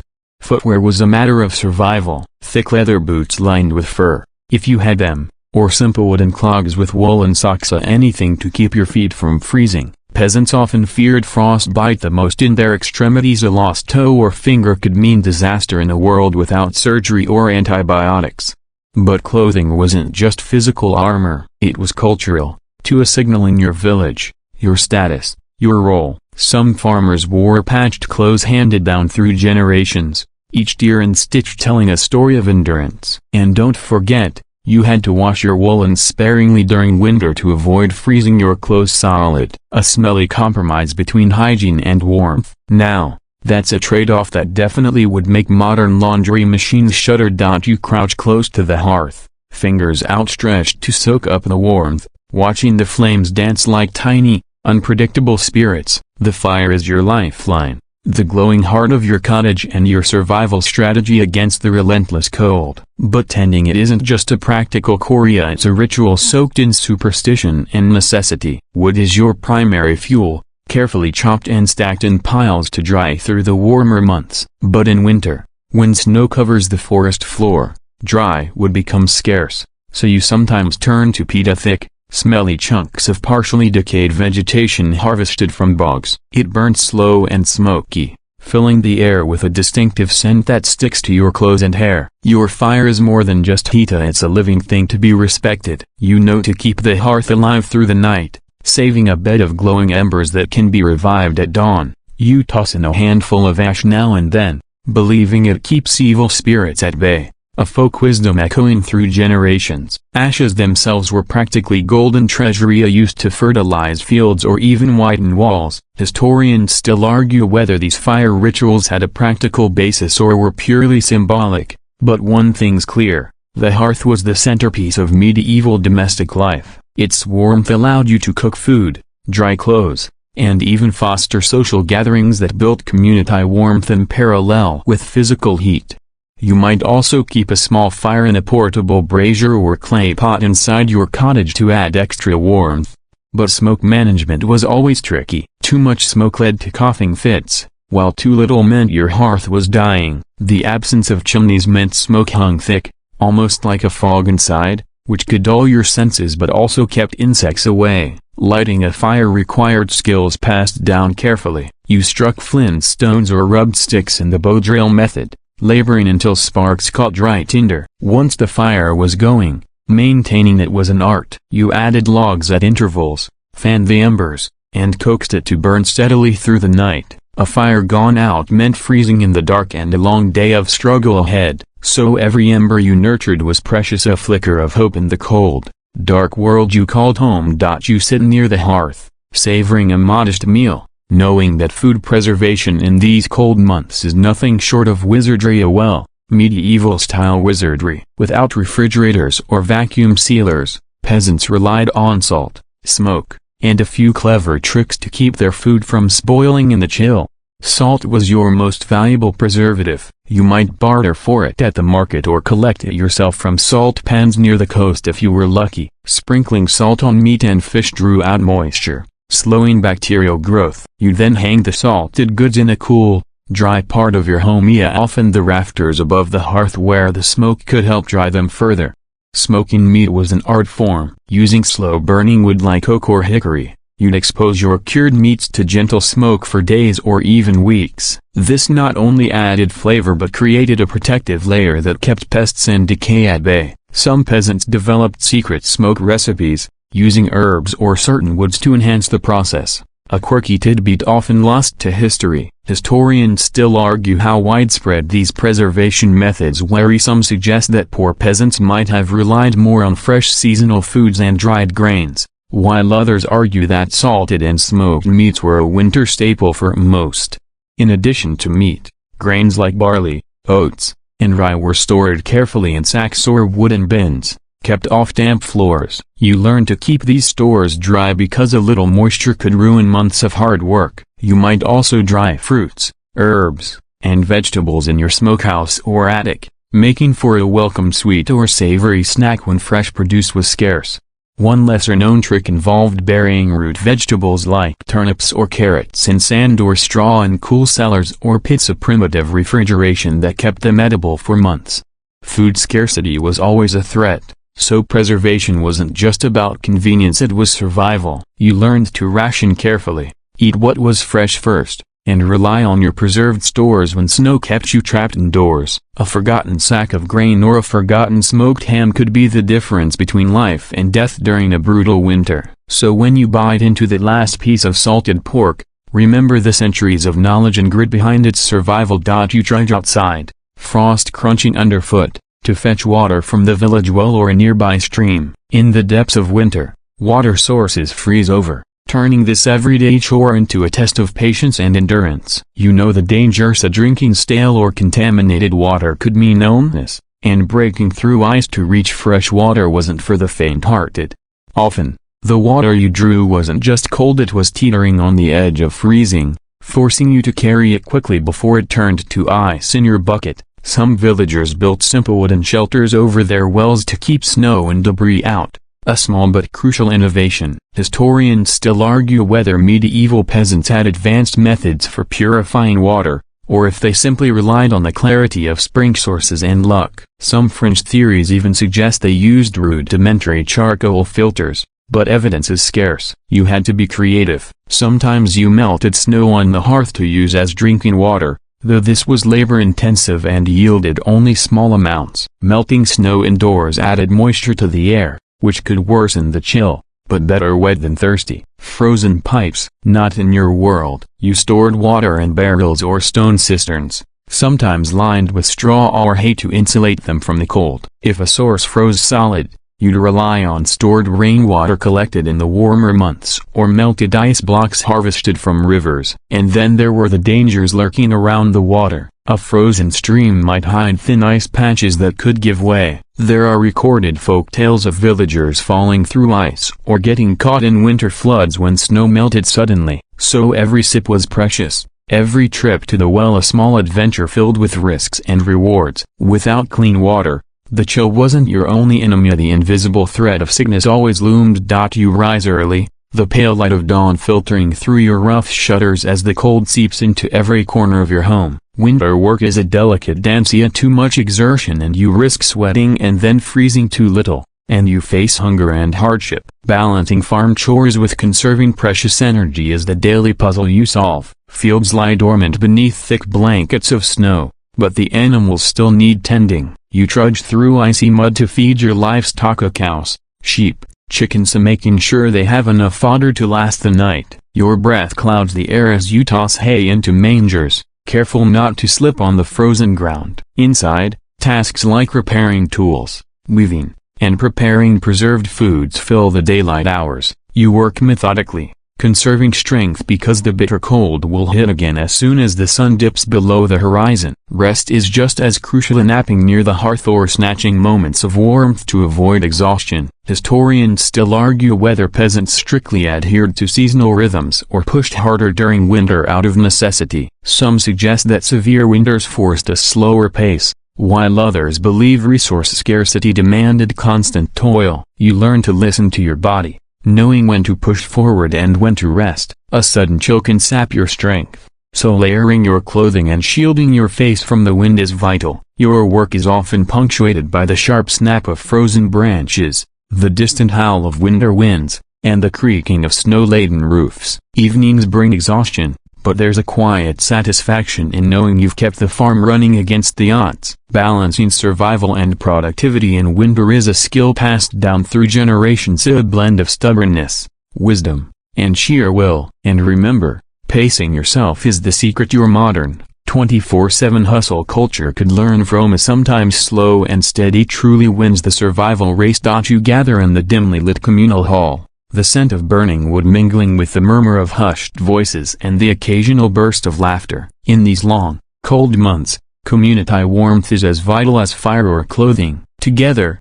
you share stories, songs, and simple meals, creating a social heat that wards off the biting loneliness and cold. The hall is your refuge, where villagers come together to celebrate feast days, share news, or simply pass the time during endless winter nights. The tradition of storytelling is more than entertainment, it's a vital thread weaving your community's identity, passing wisdom and history from one generation to the next. Historians still argue whether these gatherings were more about survival or social cohesion, but there's no doubt they reinforced bonds that could mean the difference between life and death. Isolation in winter could lead to despair, illness, and vulnerability, so gathering was a strategic choice. You participate in rituals, sometimes sacred, sometimes secular, such as lighting candles to honor saints or performing dances believed to encourage the return of spring. There's a quirky charm in the way some villagers believed that singing certain tunes could chase away frost, or that a particular storyteller's words held magical power. Food is shared communally. A pot of pottage passes from hand to hand, The warmth of the broth a balm against the cold. Children sit wide-eyed as elders recount tales of heroic ancestors or mischievous forest spirits. The fire's glow flickers on smiling faces, masking the hardship outside. Even your enemies become part of this social web during these times. Feuds often paused in favor of collective survival. The shared warmth is both physical and emotional, knitting together a fabric that protects you against the harsh world beyond the village. So when you think of medieval peasants braving cold nights, remember, it wasn't just the blankets or the fire, but the power of coming together, human warmth standing as the fiercest defense against winter's cruel bite. You wake to the low murmur of animals stirring in the barn, the warmth from their bodies a precious buffer against the piercing cold outside. Your livestock isn't just food or income, they're also a vital source of heat, their shared body warmth warming the barn and, indirectly, your cottage nearby. The barn is a bustling hub during winter. Cows, sheep, pigs, and chickens huddle close, creating microclimates of warmth that can make the difference between life and death for both animal and farmer. You're careful to keep the animals sheltered from drafts, often stuffing straw along barn walls or hanging blankets to block icy winds. Some peasants even shared their living quarters with smaller animals, like dogs or cats, which curled up at their feet, adding an extra layer of warmth. Oddly, this close relationship sometimes extended to certain birds or goats, which, according to folklore, could sense changes in weather and alert you to incoming storms. Historians still argue about how widespread such close human-animal interactions were, whether pets were common among peasants or mostly reserved for wealthier folk, but it's clear animals played a huge role in daily survival beyond mere sustenance. You know well that caring for your animals in winter means tending to their needs carefully, feeding, watering, and checking for frostbite or illness. Losing livestock in winter was catastrophic, often signaling famine or destitution for a family. Interestingly, barn architecture reflected this crucial role, as some barns had thick stone walls and small windows to trap heat, while others incorporated earthen floors layered with straw to provide insulation. These designs weren't just functional but deeply tied to the rhythms of peasant life. So next time you see a cozy barn in a winter landscape, remember it's not just shelter for animals, it's a living radiator, a silent partner in the ongoing battle against the cold for medieval peasants like you. You cradle a steaming mug of herbal tea, the warmth soothing your chilled hands as you prepare for the long night ahead. Medicine in the medieval winter was a mix of practical herbs, ancient wisdom, and a good dose of hopeful superstition. When the cold settled deep in your bones, you turned to remedies both curious and comforting. Herbs like chamomile, yarrow, and peppermint were your first line of defense, brewed into teas to ease coughs, soothe stomachs, or encourage restful sleep. You might add a bit of honey if you had ida for sweetness and its mild antibacterial properties. Sometimes, you inhaled steam from a pot of boiling herbs, hoping it would clear your sinuses and warm your lungs. Some remedies sound downright strange now. A poultice made from crushed onions wrapped in cloth was believed to draw out chills, while a mixture of garlic and vinegar might be rubbed on the chest to ward off colds. Oddly, animal fats or even snake oil found their way into folk medicine, a reflection of the eerie's mix of observation and myth. Historians still argue how effective these treatments truly were. Did they offer genuine relief, or were they placebo comforting peasants in harsh times? The lack of formal medical knowledge meant many cures relied on trial, error, and tradition passed down in whispers around the fire. Beyond herbs, you might consult the local wise woman or healer, who combined practical knowledge with mystical rites. These figures held crucial roles in peasant communities, balancing the physical and spiritual needs of the sick. When winter illnesses struck, your options were limited, so prevention through warm clothing, fire, and diet was your best medicine. But when the coughs came, these humble remedies were all you had, a mix of science, magic, and hope wrapped in a mug. You pull the heavy wooden door shut against the night, the chill pressing in from all sides as darkness cloaks your village. Winter nights bring more than cold, they carry dangers lurking just beyond the flickering firelight, wolves prowling nearby, and the ever-present threat of bandits taking advantage of the long hours and weakened defenses. Wolves were a real menace, their howls piercing the silence, reminding you that survival wasn't guaranteed once darkness fell. You and your neighbors set traps or kept watch, relying on dogs trained to alert you to any movement outside. Tales of wolf attacks circulated, some grim, others exaggerated, but all a reminder of nature's unforgiving side. Bandits and thieves exploited winter's cover to sneak into villages or isolated cottages.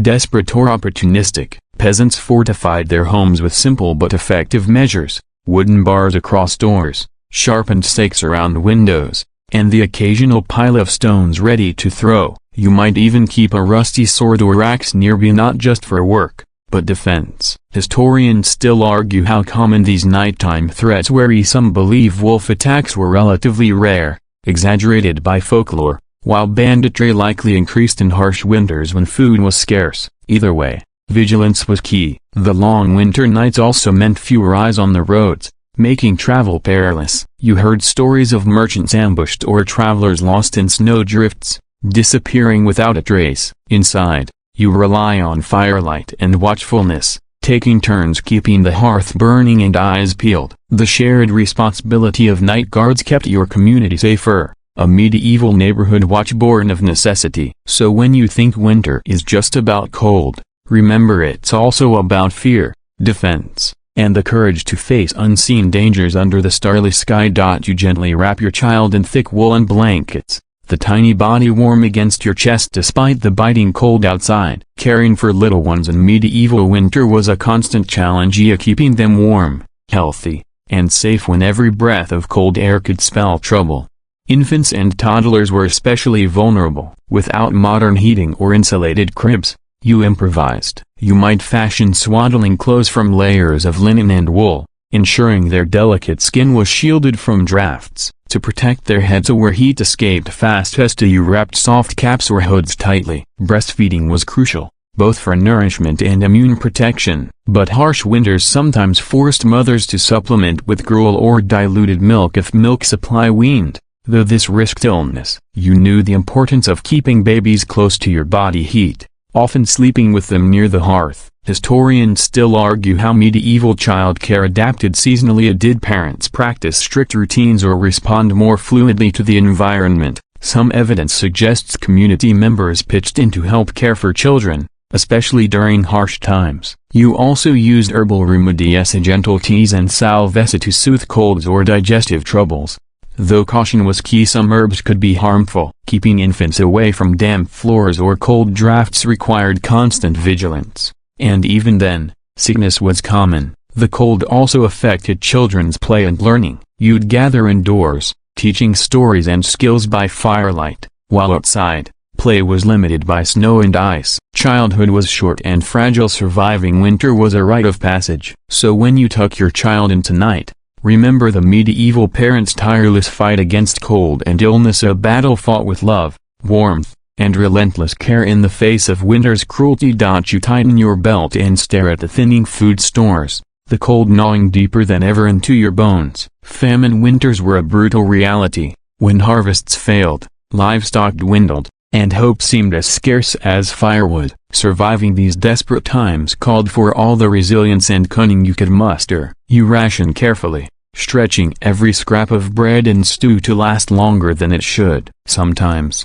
you resort to eating things normally shunned, a bark from certain trees, dandelion roots, or even stale grains ground into a gritty flour. Not exactly a gourmet feast, but it keeps starvation at bay. Communal granaries and charity from wealthier neighbors or the church might provide some relief, though often unevenly distributed. You've heard tales of villagers banding together to pool resources or travel farther afield to trade or forage in frozen forests. Historians still argue whether famine winters were more a product of climatic shifts like the Little Ice Age or the feudal economic systems that left peasants vulnerable. Probably a mix of both. You also rely on seasonal rituals believed to invoke protection or abundance. Lighting candles, fasting, or offering sacrifices might not fill bellies but provided a psychological boost in dark times. Despite the despair, you cling to stories of survival passed down of the stubbornness of those who made it through, and the slow,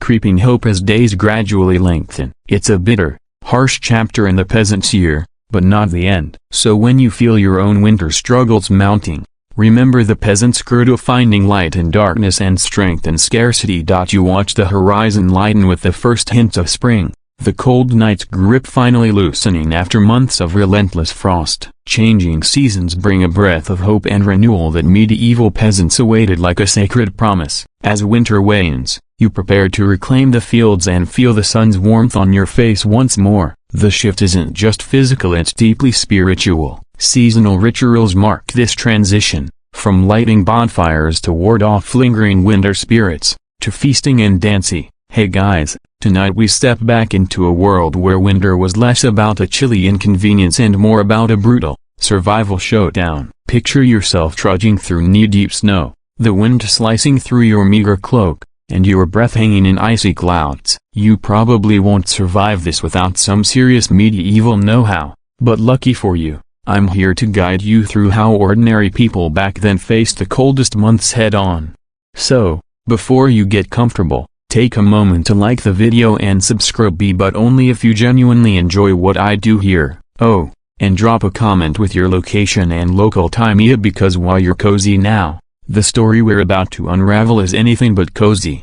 Now, dim the lights, maybe turn on a fan for that soft background hum, and let's ease into tonight's journey together. Winter in the Middle Ages wasn't just cold, it was a season that demanded preparation weeks, sometimes months in advance. As the leaves browned and fell, you are already thinking ahead, because once the snow starts, the world outside your village grinds to a slow, frozen halt. You begin by gathering what you'll need: firewood stacked high near your home, bundles of dried herbs and grains stored away in dark, cool pantries. You might not realize it, but the efficiency of your preparations can mean the difference between surviving or facing a grim fate. Interestingly, historians still argue whether medieval peasants had designated storehouses or simply relied on their homes for all winter supplies. But either way, the need to stockpile was undeniable. You also watch the skies and animal behaviors closely. Folklore tells you when the first heavy frost will come. You probably chuckle now, but medieval people took weather predictions seriously, blending observation with superstition. One quirky tidbit: some villagers believed that eating certain foods before the first frost could protect you from the cold. A little placebo effect or early nutrition advice? Who knows? By late autumn, your small farm or village feels like a hive of activity. People cut and stack wood, preserve meats through smoking and salting, and harvest root vegetables to keep through the lean months. The communal effort is palpable. This isn't a solo game, it's a survival team sport. Remember, this stage is your lifeline. Without solid preparation, winter's wrath is swift and merciless, so you steel yourself, knowing the cold will test every ounce of your grit. You pull your threadbare cloak tighter as the cold sneaks under your sleeves, reminding you that surviving winter isn't just about what you eat or where you sleep, it's about what you wear. Now, medieval clothing might not have the high-tech fabrics of today's gear, but people had their own clever ways to layer up against the chill. Imagine rust-spun wool, thick linen, and even animal fur all working together to trap the heat close to your skin. You start with a simple linen shirt as your base layer, light but breathable. Then comes the woolen tunic, often dyed with whatever natural colors you could find, from muddy browns to faded greens. Wool was a lifesaver, not just because it's warm but because it keeps insulating even when damp, which is a godsend when you're trudging through snow or rain. You might also have worn a cloak lined with fur or a heavy hood pulled low to guard your face from the biting wind. Historians still argue whether the peasants really had the luxury of multiple clothing layers or if most just relied on a single thick garment patched up from old cloth. But some evidence points to the creative use of whatever scraps and hand-me-downs were available. That's right, fashion emergencies were a thing even then. Here's a quirky tidbit for you. In some parts of medieval Europe, it was common to wear woolen hosea. Think of them like tights that covered your legs and helped block the chill. And no, this wasn't just for the nobles. Even the average folk used this method if they could afford it. Picture them hopping around in wool socks and leggings, trying to keep toes from freezing off. That's winter fashion for you. Leather boots were your best friends, often lined with straw or fur for extra warmth, but with no modern waterproofing. Soggy feet were the norm. You could try stuffing your boots with moss or dry leaf as a nature's ancient insulation trick. And if you're wondering about gloves, well, they were a luxury, so many went barehanded, toughening their skin like little winter warriors. Oh, and just like now, there were probably those who thought extra layers looked bulky or slowed them down, a classic fashion over function debate, even in the Middle Ages. So, layering up was not just about warmth, it was about survival. About fighting off hypothermia in a world where the thermostat was your worst enemy. The hearth is your sanctuary now, a glowing heart of warmth amid the cold, dark world outside. You shuffle closer to the fire, feeling the comforting crackle and the way the flames cast flickering shadows on the rough walls of your humble home. In the Middle Ages, the hearth wasn't just for cooking, it was where life happened during those long, bitter months. Its warmth kept frostbite at bay, dried your clothes, and gave you a reason to linger inside when the world outside was a frozen wasteland. You stoke the fire with carefully gathered wood, always mindful to keep the flames alive but not too fiercely. Too much smoke could suffocate you, too little and the chill seeps in. The design of your home likely centers around this hearth, a communal flame that draws families and neighbors together. Yet, the lack of chimneys meant smoke filled the room, and you might find yourself coughing more than once, wondering if the smoke isn't as deadly as the cold. Historians still argue whether medieval homes had functional chimneys or if smoke simply escaped through the roof or gaps in the walls. It seems to have varied widely by region and period, but the smoky air was certainly a defining feature of winter living. One quirky tidbit: in some villages, ashes from the hearth were collected and spread over icy paths outside to help melt snow and improve footing, an early kind of winter grit. So, your fire wasn't just a source of warmth inside, but a tool to tame the frozen outdoors. Your firewood stockpile might include not just regular wood but also dried dung or peat, especially in areas where trees were scarce. These materials burned slower and longer, crucial for nights when you had to leave the fire untended during your short, desperate sleeps. Of course, fire was also a source of superstition. Some believed that maintaining the hearth fire through winter protected the household from evil spirits or bad luck. Whether or not you believed it,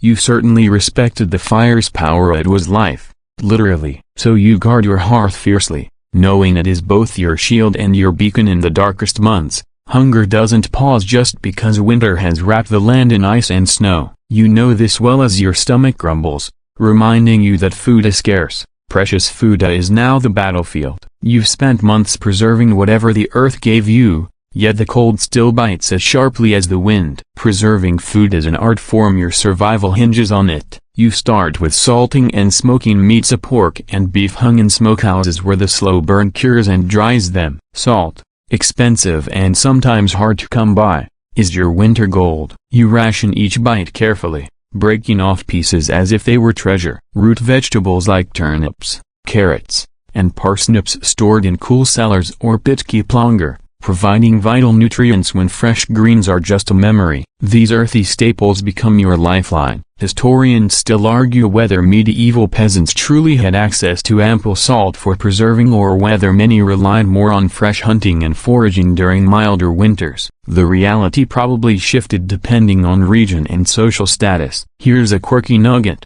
Some medieval folks believed eating onion and garlic during winter warded off not only illness but also evil spirits. So your pungent breath might just have been part defense mechanism and part superstition. Foraging is tricky in the snow and most plants are buried or dormant, but you're clever. You search for frozen berries or gather evergreens for teas rich in vitamin C. Sometimes, you brave the frozen rivers to catch fish or trap small game. Survival means adapting to whatever the season offers.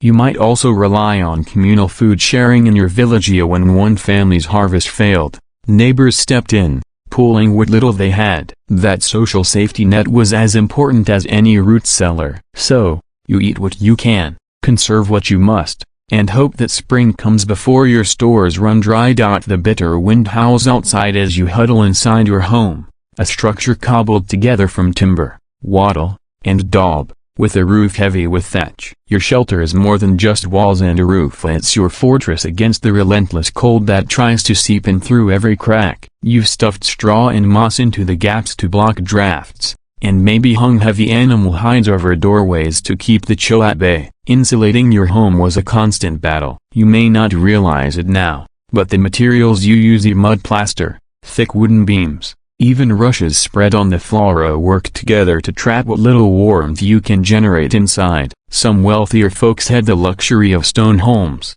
which held heat better but could also be colder to start with. Historians still argue whether common medieval homes were generally well insulated or if people simply accepted the cold as part of life. Here's a quirky bit. In some places, people hung bundles of dried herbs near the hearth not just for scent but also because they believed it purified the smoky air inside. Lavender, rosemary, and thyme might have made your home smell faintly of a wild garden, a tiny comfort in a bleak season. Your windows, if you had any, were covered with oiled parchment or wooden shutters instead of glass, meaning light was scarce and cold easily crept in. At night, you pull close heavy curtains or blankets to stop heat from escaping. If you lived in a village, the homes were often clustered tightly, sharing walls and sheltering each other from the wind. This communal layout helped reduce exposure but brought its own challenges, like shared smoke and less privacy. You know that no matter how strong your shelter,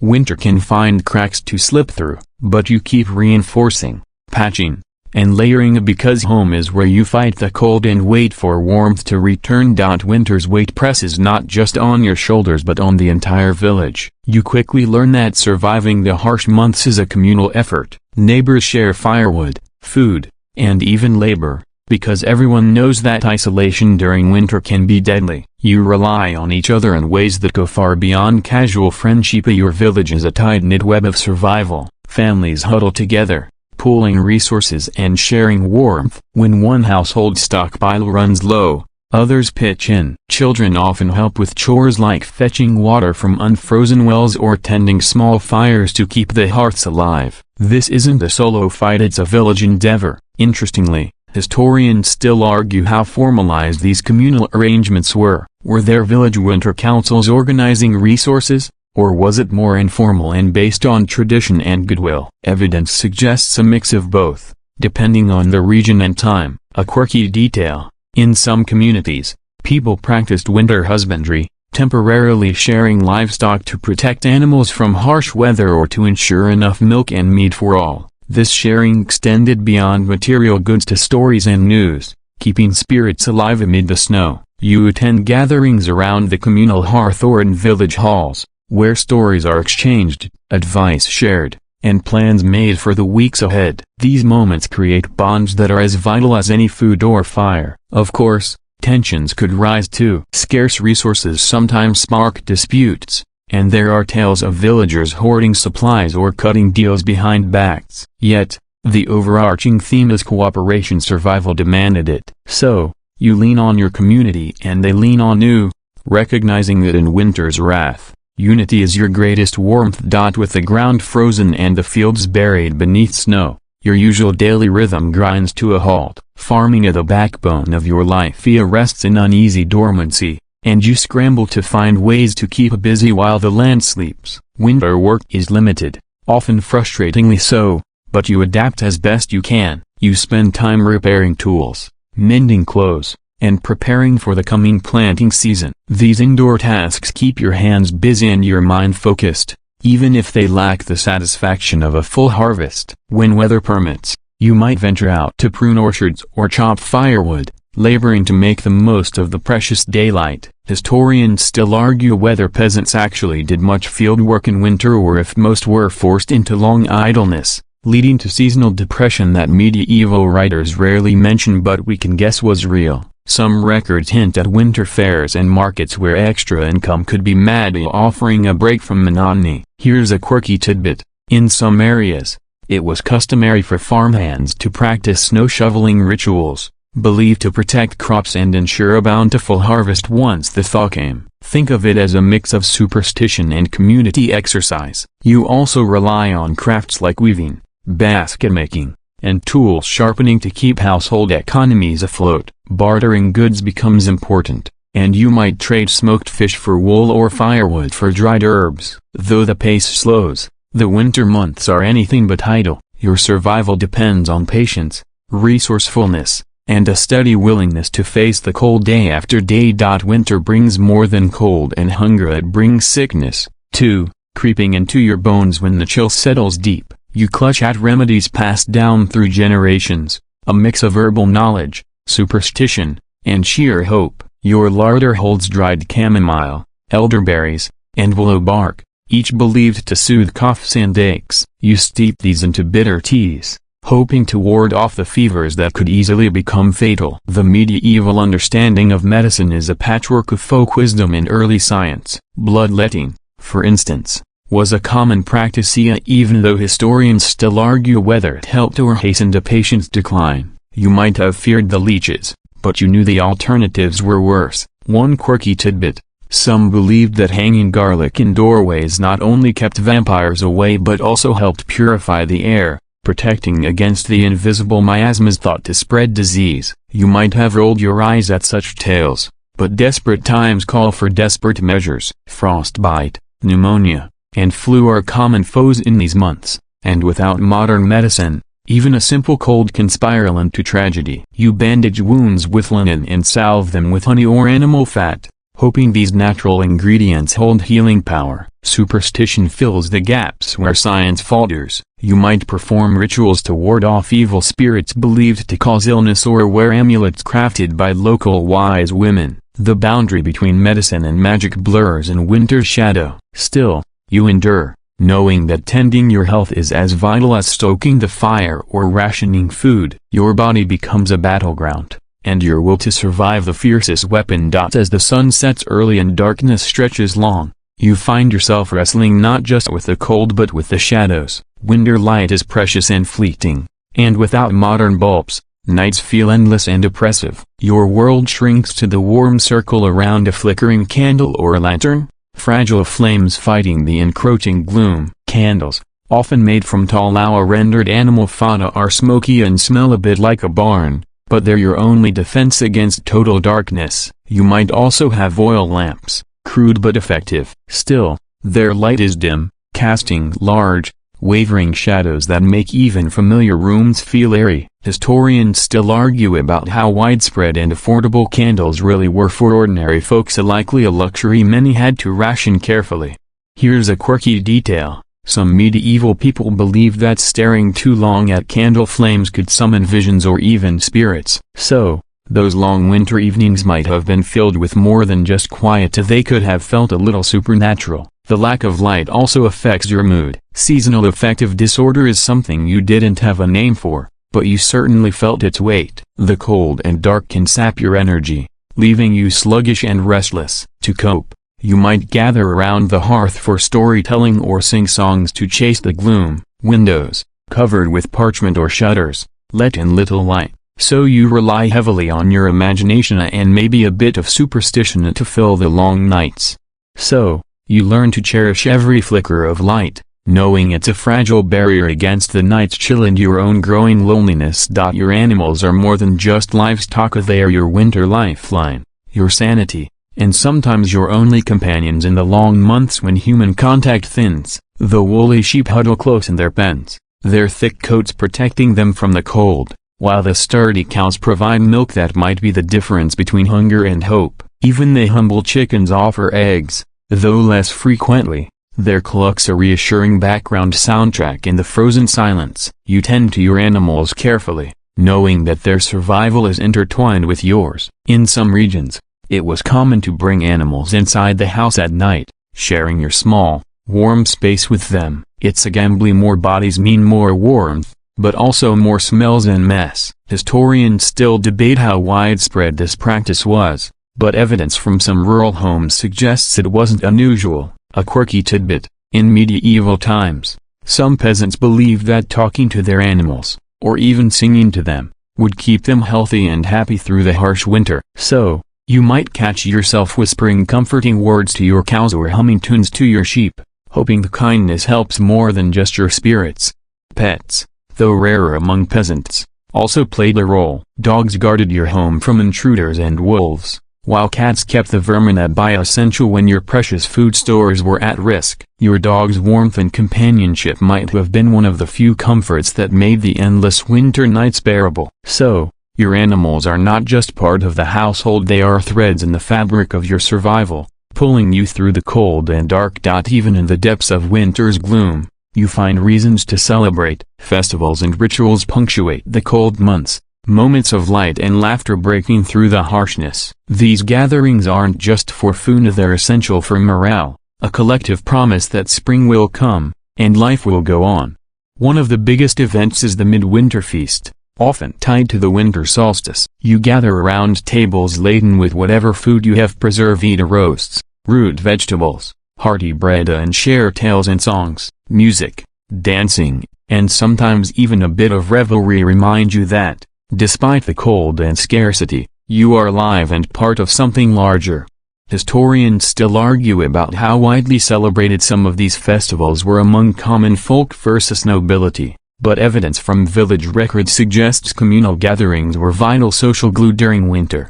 A quirky detail: in some regions, people performed wassailing, a ritual where they sang to apple trees to wake them from winter's sleep, hoping for a good harvest. It might have looked a bit odd singing to trees in the freezing cold, but it was a heartfelt plea for survival. Winter festivals also often blended pagan and Christian traditions, mixing solemn prayers with rowdy merrymaking. You might attend a church service in the cold stone building, then join neighbors in the village square for games and feasting. These celebrations are more than distractions, they're acts of hope, binding the community together and bolstering the spirit against the season's relentless bite. With long nights and scarce daylight, you rely on simple pleasures to keep your spirits alive. Medieval entertainment during winter was less about screens and more about human connection. Games, storytelling, and music filled the chilly air, creating warmth beyond the hearth. You might gather around with family or neighbors to play board games like Nine Men's Morris, a favorite among all classes, or to roll dice made from bone or wood. These games offered more than fun, they were mental escapes, a chance to pass time and sharpen wits when the fields lay dormant. Historians still debate how widespread these entertainments were, especially among peasants, but manuscripts and artifacts suggest that even common folk found ways to amuse themselves. A quirky tidbit: in some areas, people believed that telling ghost stories by candlelight could ward off evil spirits by confronting fear head on, although it might also have kept you awake all night, shivering under your blanket. Music was another vital lifeline. Simple instruments like flutes, drums, or fiddles accompanied songs that told tales of heroes, love, or the land itself. Sometimes, a traveling minstrel might visit, bringing news and entertainment from faraway places. As a rare and treasured event, storytelling was perhaps the most cherished pastime. Elders recounted legends and family histories, weaving words into warm blankets that wrapped the listeners' imaginations, taking them far from the frozen world outside. In these moments, despite the cold and hardship, you find community and comfort, proving that even the harshest winters cannot freeze the human spirit. Winter, as relentless as it is, brings unexpected dangers that lurk beneath the white blanket covering your world. I see a beautiful but treacherous, it turns familiar paths into slippery traps. You learn to tread carefully, balancing between haste and caution, because one wrong step can mean a broken bone or worse. Frozen rivers that once offered food now threaten to become icy graves for those who misjudge their strength. You might also face the creeping threat of isolation. Snowdrifts can block roads and trails for days or weeks, cutting your village off from the outside world. This isolation isn't just inconvenient, it can be deadly if supplies run low or sickness spreads unchecked. Sometimes, entire communities were forced to ration more strictly or barter urgently among themselves to survive. Historians still debate the scale and impact of such isolation, with some arguing that medieval villages were surprisingly resilient, while others suggest winter's grip led to more frequent hardship and even abandonment of settlements. Here's a quirky detail: some believed that wearing wolfspania, or poisonous plant on your person, could protect you from not just wolves but also winter's dangers, though handling the plant itself was risky business. Hunger's shadow looms larger in these months, and starvation was a real threat. People sometimes resorted to eating bark, roots, or even less appetizing options when desperate. You'd hope never to get there, but the brutal truth is that winter pushed many to their limits. So, you move cautiously, share resources wisely, and keep watch for signs of danger, knowing that winter's tricks are as deadly as its cold. The long winter nights gave birth to stories some whispered, some shouted that carried the weight of meaning and mystery. These tales shaped how you understood the cold, the dark, and the harsh world you faced. Winter wasn't just a season, it was a force with a personality, sometimes cruel, sometimes capricious, demanding respect and caution. You might hear legends of frost giants or winter witches, beings said to roam the frozen forests, punishing those who wandered too far or disrespected nature's rhythms. These stories served as warnings and comfort, helping explain the inexplicable and giving shape to the fears gnawing at your mind. Historians still argue whether such myths were widespread or more localized folklore, but what's clear is that storytelling was a tool for survival, offering psychological refuge from the bleakness outside. Here's a quirky tidbit. In some cultures, people believed that the spirits of the dead visited during winter nights, and special rituals were performed to honor or ward off these visitors. Imagine lighting candles not just for warmth but to guide restless souls. You also share tales of heroic survival, clever tricksters outwitting winter's grasp, or the promise of spring's return. These stories were not just entertainment, they were lifelines, passed from one generation to the next, carrying hope wrapped in words. So, as you huddle by the fire, listening to these tales, you realize that winter's wrath is both enemy and teacher, shaping your culture and resilience in ways that outlast even the coldest nights. You feel it now, the subtle shift in the air as winter begins to loosen its grip. The days stretch a little longer, the snow melts in patches, and a cautious warmth returns. It's a slow, teasing thaw, promising relief but not quite delivering yet. You watch for signs: crocuses pushing through the earth, birds returning with tentative songs, the scent of damp soil after a thawing rain. This transition isn't just physical, it's psychological. After months of confinement and scarcity, hope rekindles. You start dreaming of planting, of the first fresh greens, of days spent in fields instead of by firesides. But patience remains essential. A spring in the Middle Ages could be as harsh as winter if you rushed it. Historians still argue about how medieval people marked this turning point. Was it celebrated with festivals? Did they perform rituals to hasten the thaw? Evidence points to both, depending on locale, but the collective sense of renewal was universal. Here's a quirky tidbit. Some villagers believed that seeing a single green leaf on St. Patrick's Day guaranteed a bountiful harvest. Whether true or not, such beliefs helped carry people through the lingering cold. As the ice thaws, you prepare for a return to the rhythms of farming and daily life. Your body, weathered and worn, feels lighter. Your spirit lifts with a promise of warmth and abundance. The long struggle with winter's wrath has forged you resilient, resourceful, and deeply connected to the cycles of nature. You step forward, ready for whatever the new season holds.